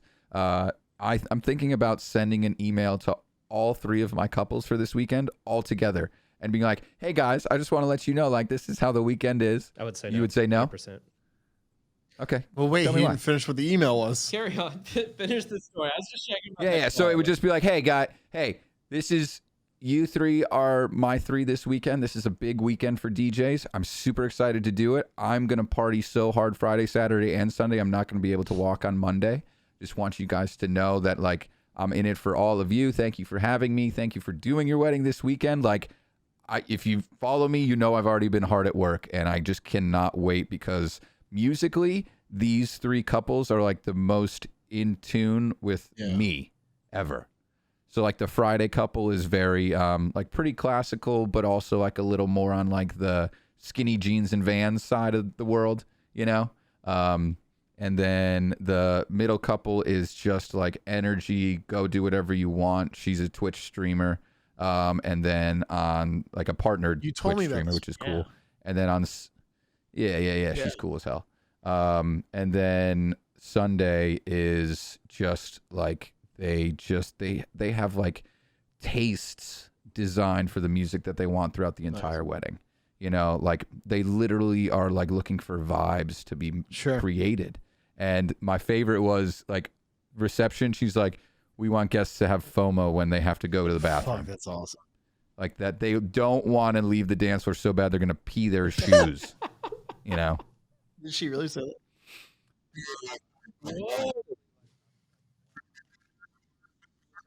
Kevin, hang on. Are you there? Your voice sounds like a robot right now. What is going on? So, wait. What do you have to do to make him hear what we're hearing? This is traumatic. Hold on.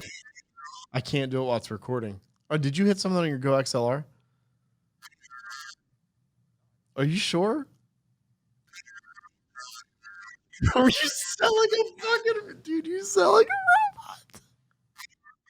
Hey, I'm trying to figure out where to edit this at this point. I don't know what we're. Hey, so we're let's talking catch about, everybody up. I'll try and in post like boost that part of it. I entered the Matrix and couldn't come back out, I guess. So I don't know what that means, but yeah, that's great. Because it's a movie. You sounded like a dinosaur from Jurassic Park, which is a movie, which I have seen. So Hey. in summary, I don't think I would email Okay. all three of those brides That's at, what the, it is. at the same Yeah. time. Wait, so why not? I don't know. It's kind of, I don't know. I don't know if it's a good look behind the curtain. I have a different opinion. I like for people to, I like for that relationship to be me and them, and they feel like they're the most important thing happening that I weekend. guess that would Like, kind I of be don't- like, hey, here's all the other girls that I'm courting. Like maybe you could think. I don't have a problem with that. Right, but right, that's right. that's a whole different conversation. Yeah, no, I don't know. I feel like if I was that Sunday bride, I'd be like, oh man, he is going to be exhausted by the time he gets to my wedding. And You just- my headphone just cut out. Yeah. Sorry, Yeah, sorry, vocals sorry, just went way down.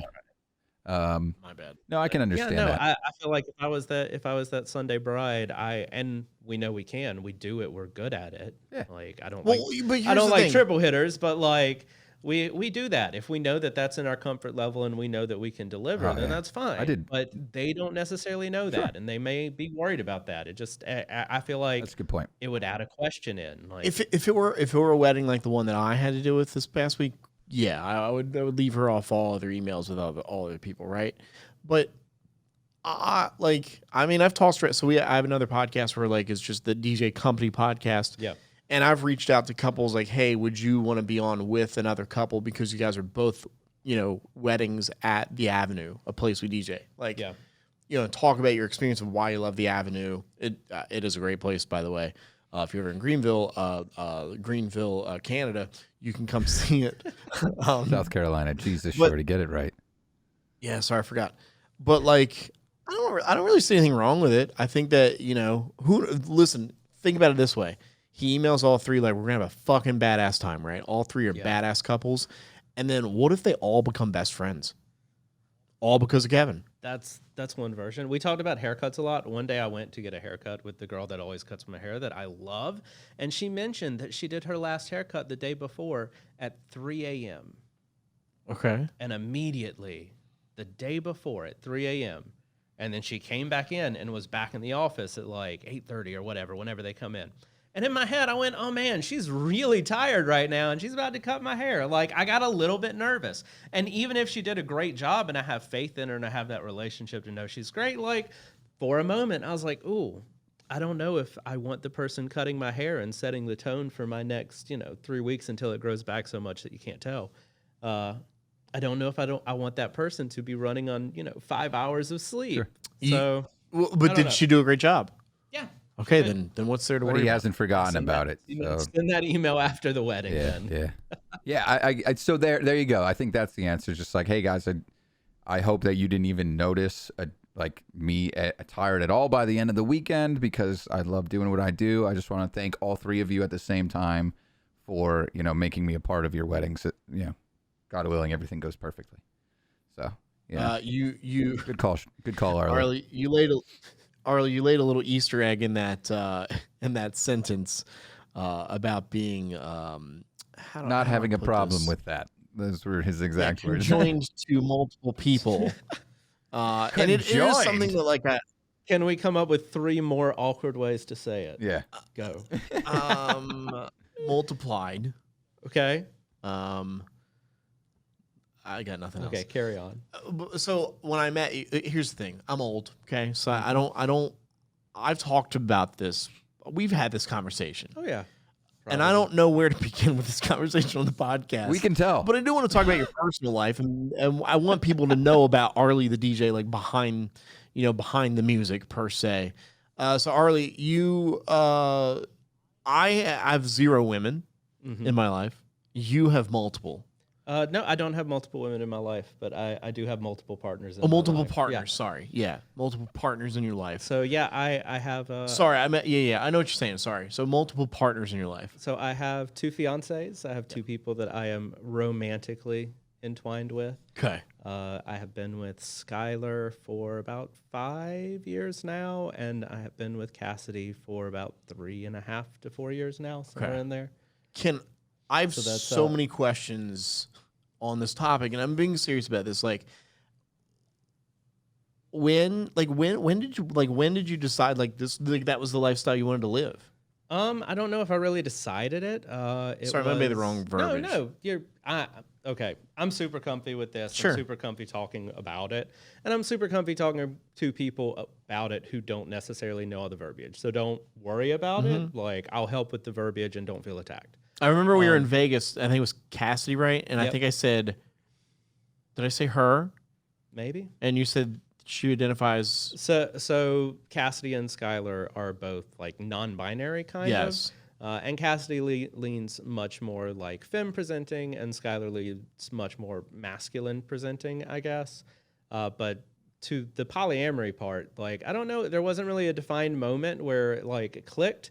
But I had been with Sky for a while, and Sky had known that they were polyamorous. Like, that they were kind of comfortable with the idea of not being in an exclusive relationship. Sure.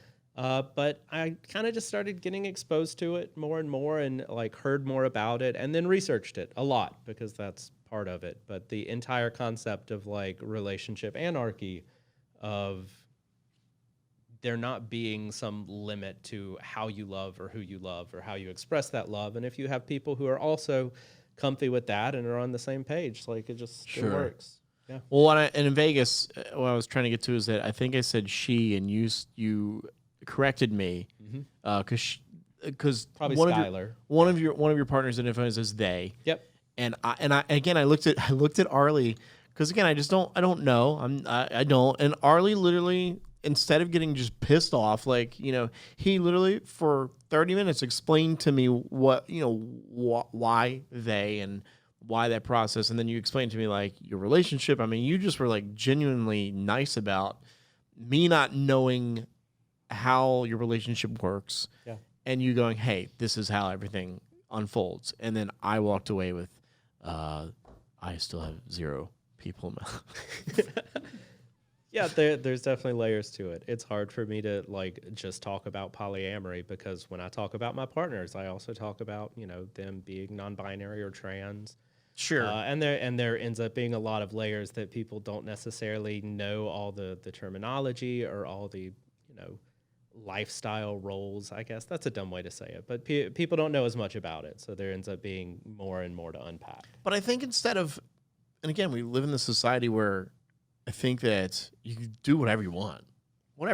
And I'm tired of like, this has been a very like deep podcast, this episode. But I'm tired of like, you know, I'm tired of these people that are like, you can't marry a man if you're a man, or you can't marry a woman if you're a woman, or you can't, you know, have the relationship that you have with your fiancés. Do what you want. He can, and he does, and it works. Right, but I'm saying there are people that just don't like. There's a DJ. There's a DJ AM quote. There's a DJ AM quote floating around out there somewhere that I probably won't get it perfect, but it's basically like, whatever makes you happy and hurts no one, like, that's what you should do. Do that. Sure. So that's kind of where I land on all of that. Like, a man being with a man, or a person having multiple partners, like, these are things that don't hurt anyone. Like, if that's the relationship that they desire and they've communicated it with their partners and everyone's on the same page, then like, do it. It's ethical non-monogamy. Like, it's not cheating. It's going in and being straightforward and open and honest with your partners about what you want and what you expect. And we should do that in any kind of relationship, not just a non-monogamous one. But if you go in and everyone's on the same page, then like, live your life. So an honest question for you is, you live in the South. Yeah. How does that, like, has that affected your relation? Maybe not your relationship, but have you had to encounter some abuse from people, like, out in the community? And especially, and I'm not trying to bash Greenwood in any way. Oh no, Greenwood sucks. I've run into fewer issues in Greenville than I did in Greenwood. I do feel like Greenville's a metropolitan, what am I trying? Goodness gracious. Metropolitan. Metro popsicle. Yeah, that has Shorty. that has 1 million people living in Yeah. it, whereas Greenwood is a very much smaller community, and I think a little more. There are, not saying that all people in this community are, but there are people that are probably more closed minded and don't understand 100%. to just open up and accept everyone for who they are. I'm in a fortunate position, a position of privilege as a straight passing white dude. Like I have the opportunity to have a lot of those kind of conversations on my own terms and kind of set the tone for them in the way I want to talk about it and engage with it. So I've been very fortunate that I haven't run into a lot of people who have gotten to be judgmental before I had a chance to speak with them. Sure. And I think that kind of breaks down a lot of barriers. If you are a lot of people that hold views that are, not healthy views or hateful views, it's very hard to hold those views after you get face to face with someone and you have a chance to just like them for the kind of person they are and for how they carry themselves. So I feel like I'm fortunate that I get to create a connection with people, usually have a chance to create a connection with people before they find out, all my baggage and the, type of lifestyle or whatever relationship you want to call it. I wouldn't call it baggage. It's just your life. Yeah, it's just how you live your life. Wrong word for it, but yeah. So every once in a while, there have definitely been a couple of standout cases that I was in uncomfy conversations or had people say some things that were ignorant or hurtful. But again, like I have people in my life who love me and have my back, and in some of those cases, those people were there and like they were ready to throw hands way quicker than I was. Yeah. But yeah, no, it's definitely living in the South. There's always a little bit. There's a little seed in the back of my brain that for a long time was like, if people realize who the real me is, like, how is that going to impact who I am as a DJ and who, like, in the wedding industry, like, is that gonna hit me? And then at some point, it was for a drag show. I got a call from another DJ who he couldn't do the drag show, and he called me. And he just made the comment. He was like, yeah, you're the only DJ that I could think of in the market that's like out.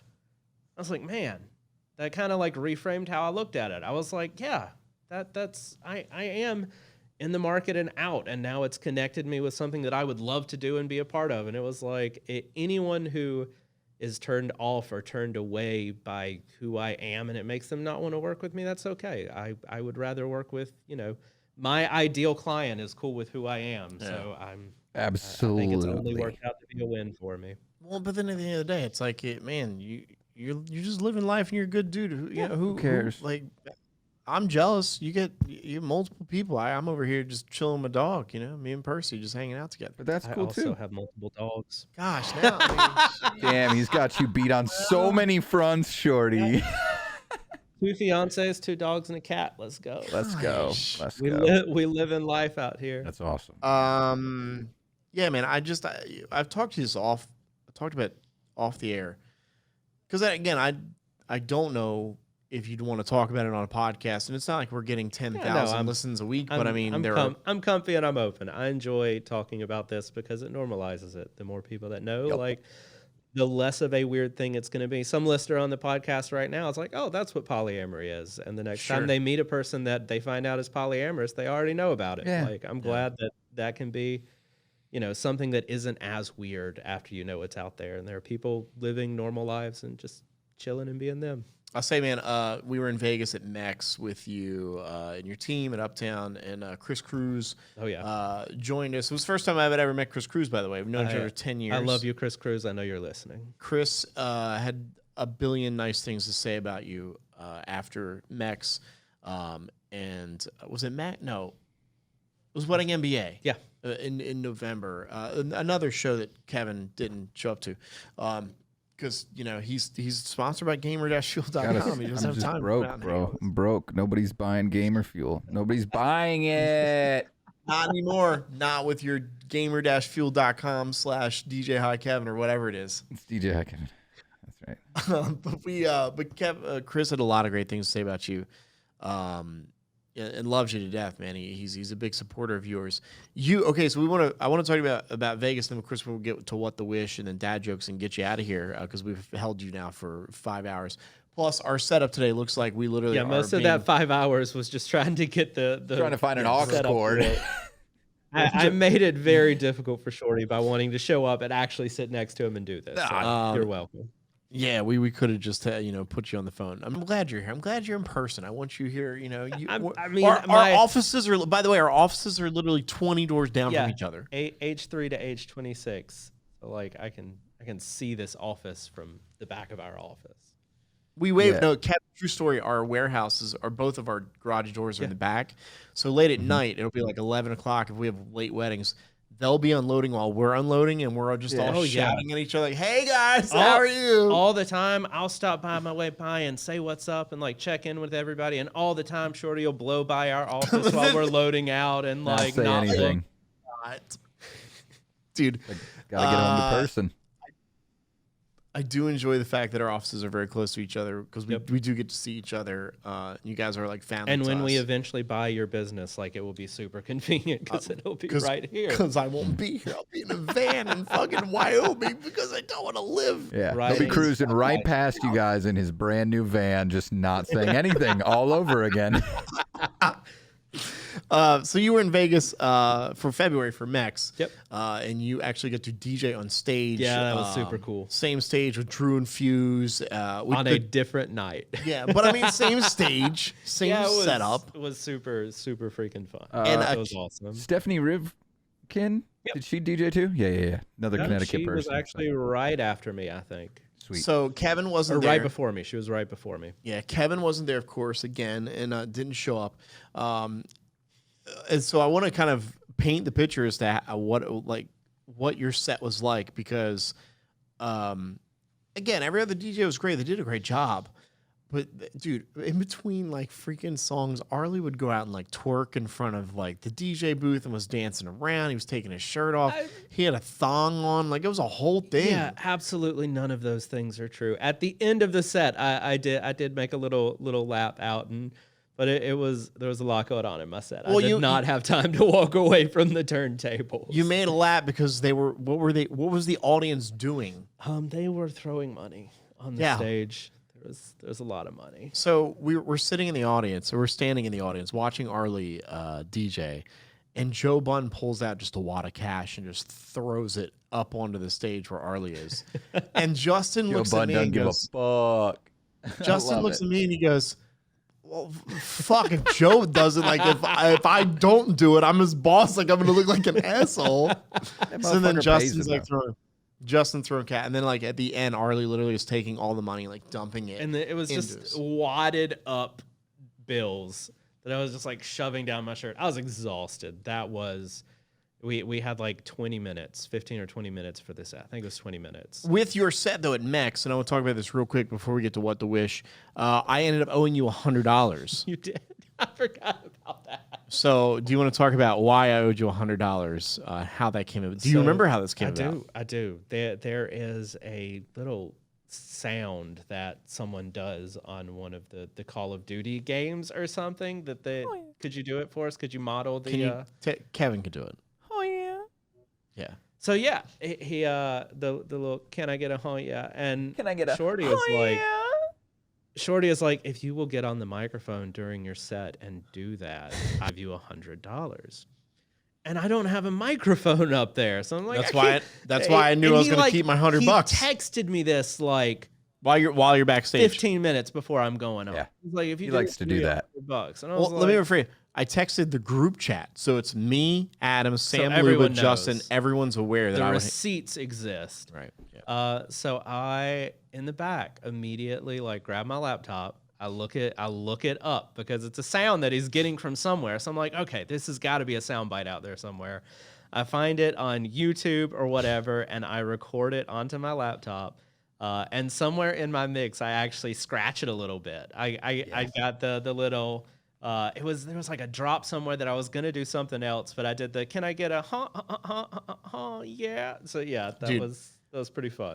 He does that, and we're standing, in the audience. Arley's doing that, and you hear, "Can I get a like that?" And Justin looks at me and goes, "Guess you owe the kid $100, huh?" I was like, "Fuck!" And I will say, Did I not give you $100? He did. He paid me back. He waited until we had made it through the airport and we're leaving. So it was the only $100 I left Vegas with. But yeah, so again, if you the Arley's video of DJ on MX is somewhere. I know Sam, my guy, has videos There somewhere. are so I had like notes everywhere to remind me to record my set, and I forgot to record my set. Arley, we do this thing. It's Kevin's idea. He came up with it. It's amazing. We find things on the internet. It's called What the Wish Is That. Sounds very interesting. Have you listened yet with What the Wish Is That or not? Yes, I have. He is our listener of the week, of course. He's experienced. Know about what the wish is He that. knows. So just in case Arley has not listened to What the Wish Is That or never makes it that far in the podcast, Kevin, explain What the Wish Is That and what we're doing today. Well, first off, Arley, we like you to plug yourself before we get into this, just in case anybody was here only for you. So why don't you tell everybody where they can find you? So in nice Greenwood, South Carolina, just come straight out to the house and we'll kick it. I'll put a pizza in the oven. I'll put the address right here. I'll put a pizza in the oven. From that really nice place, right? DT's or whatever. They have good pizza. You can find me at Arley the DJ pretty much on all my medias. If you go to arleythedj.com/links, there are links to all the socials and places. But yeah, just at Arley the DJ, mostly Instagram. Find me on Instagram. Or if you just want to be my friend, like Arley Hendrick on Facebook, and I'll accept that request. Who's that guy? Luckily, I couldn't have told you your last name 3 hours ago when I sent you guys the link at all. Not a chance. I couldn't have told you your last name until you just said it. I didn't know. I'm intrigued because I can't pronounce your last name, so we're even. It's good. It's fine. Just call him late for dinner. I don't know. I feel like that was a South thing. Hey, I don't remember what I was going to say. What the wish is that? What the wish is that? Yeah. Oh, no, that's what I was going to say. This is the second week we've had people with a website that makes it super easy to share everything. You know what other website is very easy? Wish.com, where you can find all these really weird products. Now, gamer fuel.com. Fuel.com. God damn, he owes me money. All right. So this is essentially, it's a game where we just want to have some laughs. I'll kind of prompt you if I want you to guess something or whatever. For the first time ever, I took this actual photo of a product. Oh my gosh. You can see my brother-in-law, and you guys are gonna have to full screen me if you don't already. Has this been on before? This has not been on before. Wait, it's my sister and my brother-in-law in the background. So it is describing to our audience. It is a plastic hand that has like a cutout spot in it with some spikes sticking out. So my brother-in-law actually fabricated not the physical hand or the other part, but he put the two together. So this is actually, you guys are guessing what this is, what it would be used for. I feel like I've seen this one. I might actually know. So my brother-in-law copied something that he saw. Yes. So you may have seen this before. I think I know what this is. Shorty, you go. I don't know. Like a weird sex masturbator thing? I mean, everything can be a weird sex Pretty on brand. Pretty on brand for what the wish for. Yeah, but what is it designed for? Weird sex masturbating things. Okay, here we go. I think I know this one, Kevin. I think you do too. Butter goes in the little pot with the spikes, and then you just on corn. Yeah, buttering corn. Yes. Is that right? What? Ding ding ding ding ding! I need to get a ding ding ding. Put the butter on the thing with the little spikes, and it holds the butter in place, and you just give a corn cob a good old hand job. A good old corn cob. Can you do that again for the old twist and shout, you know? Yeah. Oh, God, I can't wait to zoom in on that section of the video. Arley, I do want to say, by visiting Shorty in person, you have made editing exponentially easier. So I appreciate you and your efforts. Be more difficult. You say it now. Wait till you edit the video and make sure it's true. Actually, my editing is now going to actually be difficult. His editing is going to be more difficult. It's whole he's got a switch, but Kevin's got it easy this week. Yeah. I click one, I click two, I click one, I click two, I click one, I click two. It's going to be great. All right. yeah. So You're welcome. The butter Yeah, masturbator. Okay. You nailed it, man. I'm excited. I love that people are guessing these. All right. So we get a little bit more difficult. This isn't actually difficult at all. It's the forearm mount. What? So this actually I found on my own as well. It is a forearm mountable with multiple so you know how it's basically like you tie it to your arm and then you can attach other attachments. Is that a so that plate? you can That's what I was looking at. Is that a plate? Remotes? Is it just a The row of examples remotes? are there's a very busy man, very busy. I You have can tell because no he's wearing idea business what the blue. second one is. I do not know what that. Can we Yeah, go- it looks like a Kindle, but you have an actual keypad, maybe. My goodness. You know, like what were the Wait, like wait, a wait, Palm wait, Pilot? wait. It's like a Palm Pilot. Is this real? Yes. No, it's not real. Forearm mount. This was an April Fool's joke that got carried way. So I saw it pop back up in my memories back in April, and I was like, I gotta save this, but I can't do it around April Fool's Day because it won't be fun. That's fantastic. But yeah, the iArm, and that's me typing Amazon. What? Wait, can you put it back I love when. Yeah, sure. I love when websites get into April Fool's Day. You know, like Pornhub was Cornhub in like 2018 or something like that, and they had only sexy videos of corn. Is the was so guy funny. in the photo George W. Bush? Do you know what George W. Bush looks like? It kind of looks like him from afar. Our laptop's a little further away this time.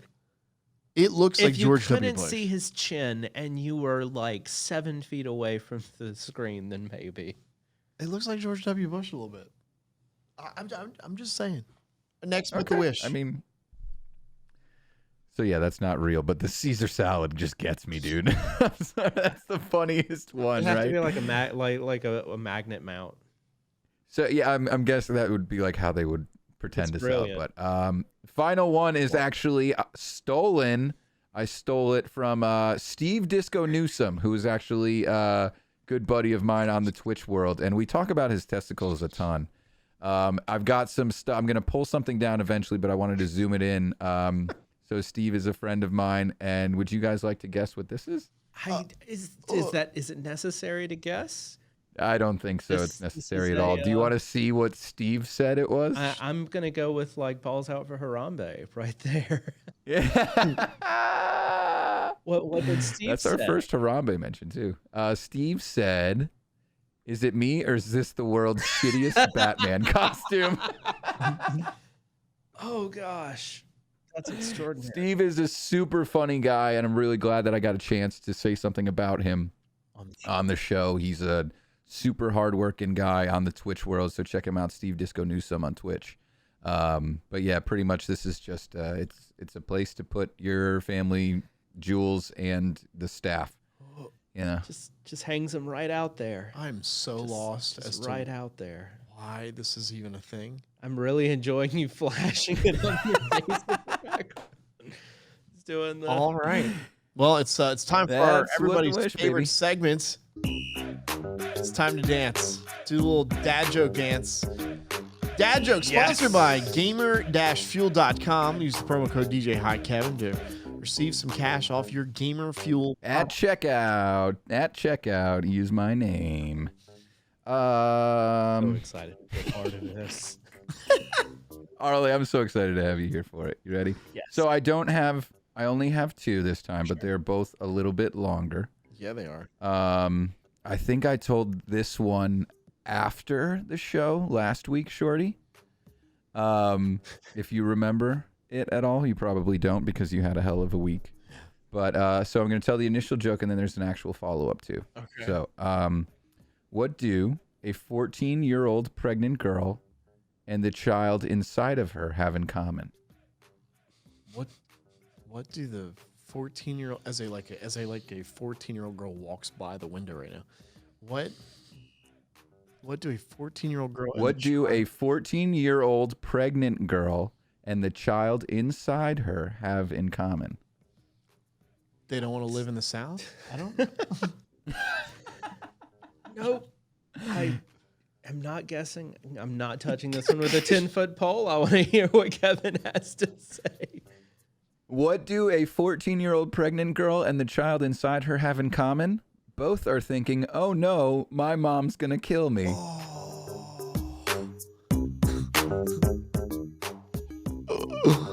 Follow up, any joke can be funny with the right delivery, except for abortion jokes because there is no delivery.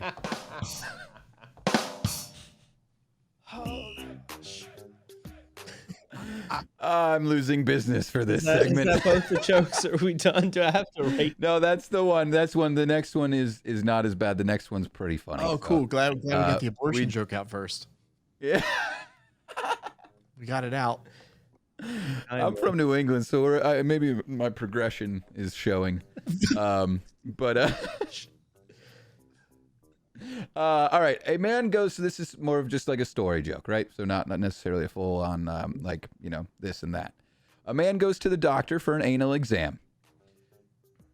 The man looks at the doctor, sees that he has a face on, right? He says, what's wrong? Is it serious? And the doctor says, it's not looking too good, I'm afraid. Mercury is inside Uranus at the moment. And the man says, I'm not like into all of that astrology nonsense. And the doctor says, nor am I. My thermometer just broke. That's a good one. That's a good one. That was That's pretty. that first one though. That first one's a doozy. First one's a doozy. I'm gonna give that first one a 0 out of 9 months. I'm trying to think how many female listeners we lost on the first one. Sorry, Jen Nelson. I'm simply reading stuff that I read on Reddit. So so that makes it. I'll give the thermometer joke. Or how many stars are we doing this out? You do one out to of 10. 1 to 10. We'll give that like a solid 7. Okay. 7. nice. Okay. Yeah. I like it. My favorite joke you told so far is probably the one, the Jamaican man one. The Jamaican I have one. heard yeah, that yeah, one.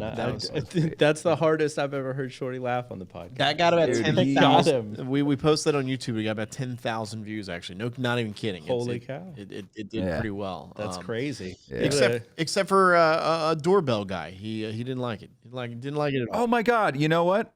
You ready? Can we talk about doorbell? I got it. You guys are gonna have to full screen. Actually, I'll move it. Make it big. So, yeah. So we did put that up there, and we got like some of our first dislikes on a video ever, which feels good. It feels like we're entering the actual stream of videos. Right.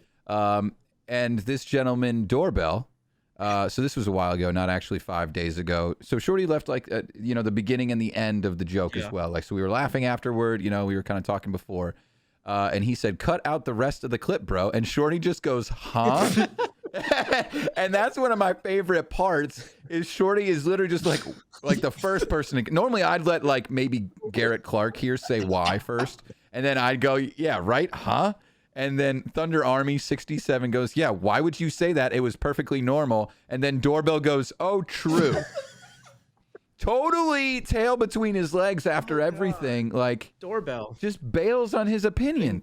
So ding dong, don't be a doorbell. It's don't be a doorbell. Don't be a ding dong doorbell. Yes, but you're more than welcome to also subscribe to us on YouTube and hit the dislike button if you really want to. Fine, I'm fine. We don't really want you Be sure to to hit that dislike and unsubscribe. Feel free. We're We're at like everyone else says, like make sure to hit like and subscribe and ring the bell for notifications. We should be like, hey, unring the fucking bell, unsubscribe, and don't like us. I hate notifications. I love Do Not Disturb. I don't judge you if you don't have us on notification side of things. But, it'd be really cool. It would help us out a bunch. If you like me, if you like Shorty, if you like Arley, I'm going to go and turn my notifications on just because I like Arley. So, that's reason enough for me. But, Shorty, you did have one other thing on the map. Do you want to talk about Eric? Yeah, I do want to bring up Eric's Eric so funny, dude. Which, by the way, he hosts a podcast. Funny. I think it's called DJ something. I don't know. It's with Rick. Wow. Rick Webb. With Rick Webb, yeah. It's definitely called DJ something. Well, first off, pull it off the screen for a second. I got to fucking talk to Eric Massengale because I went into their podcast. They had Nick Spinelli on. I log on to watch the show. Nick's smoking a blunt the second I open up the video. He's just like Snoop Dogg, like what's doing. And then I commented something in the comment about the show. And Eric Massengill replies and goes, hey, could you stop promoting your show in our comments? What? Like, that's how this podcast world works. So Eric Massengill, in case you didn't know, that's how the world works, and that's how we all make each other rise in more ways than one. But listen, throw that back up on the screen here. I love that Eric Massengill just calls it like it is. So I want to read this that's on the screen. If you're driving, please don't watch. And if you're Nate Nelson and you're walking, please don't run into parked cars. I'll read this for you.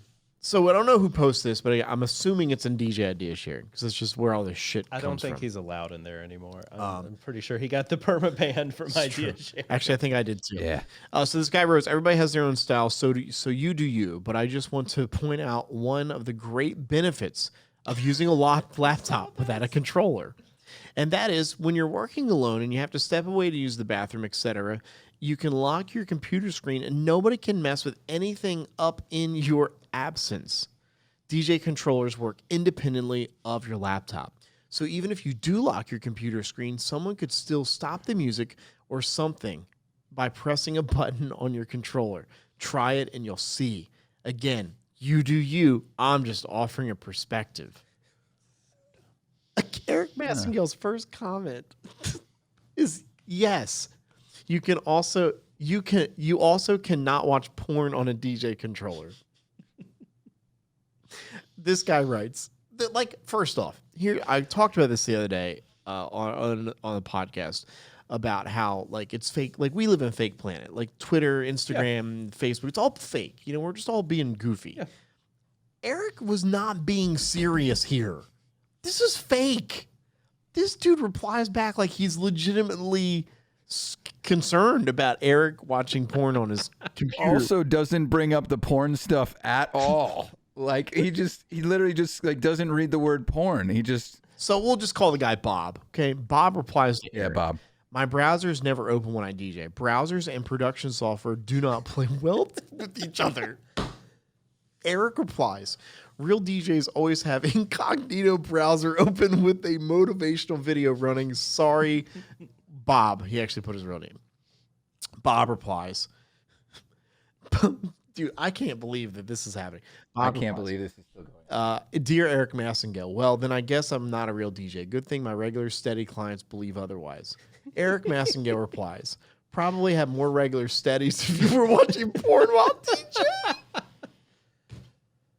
I love him, dude. If Bob is listening to our show, if you listen to the show and this was you that wrote this about the controller, fine, whatever, however you want to DJ. I don't give a fuck anymore. Whatever, however you want to get music out into people's ear holes, whatever. First off, like, I've walked away from my controller before and, you know, had to go line up a wedding party and I have like a 20-minute mix that runs while I'm doing all that if I'm solo or I go to the bathroom. I've never in my life had people come up and be like, bloop, and just hit stop. Never. And if they did, DJ Demand would punch them in the face for you. Yeah. Well, huh? What do you? Didn't you guys have that conversation about the dude that came up and slammed the dude? Yeah, well, I was still Real early on. Yeah. Good callback though. Thank you. But like, if I saw first thing, if I saw Eric literally write yes, you also cannot watch porn on a DJ controller.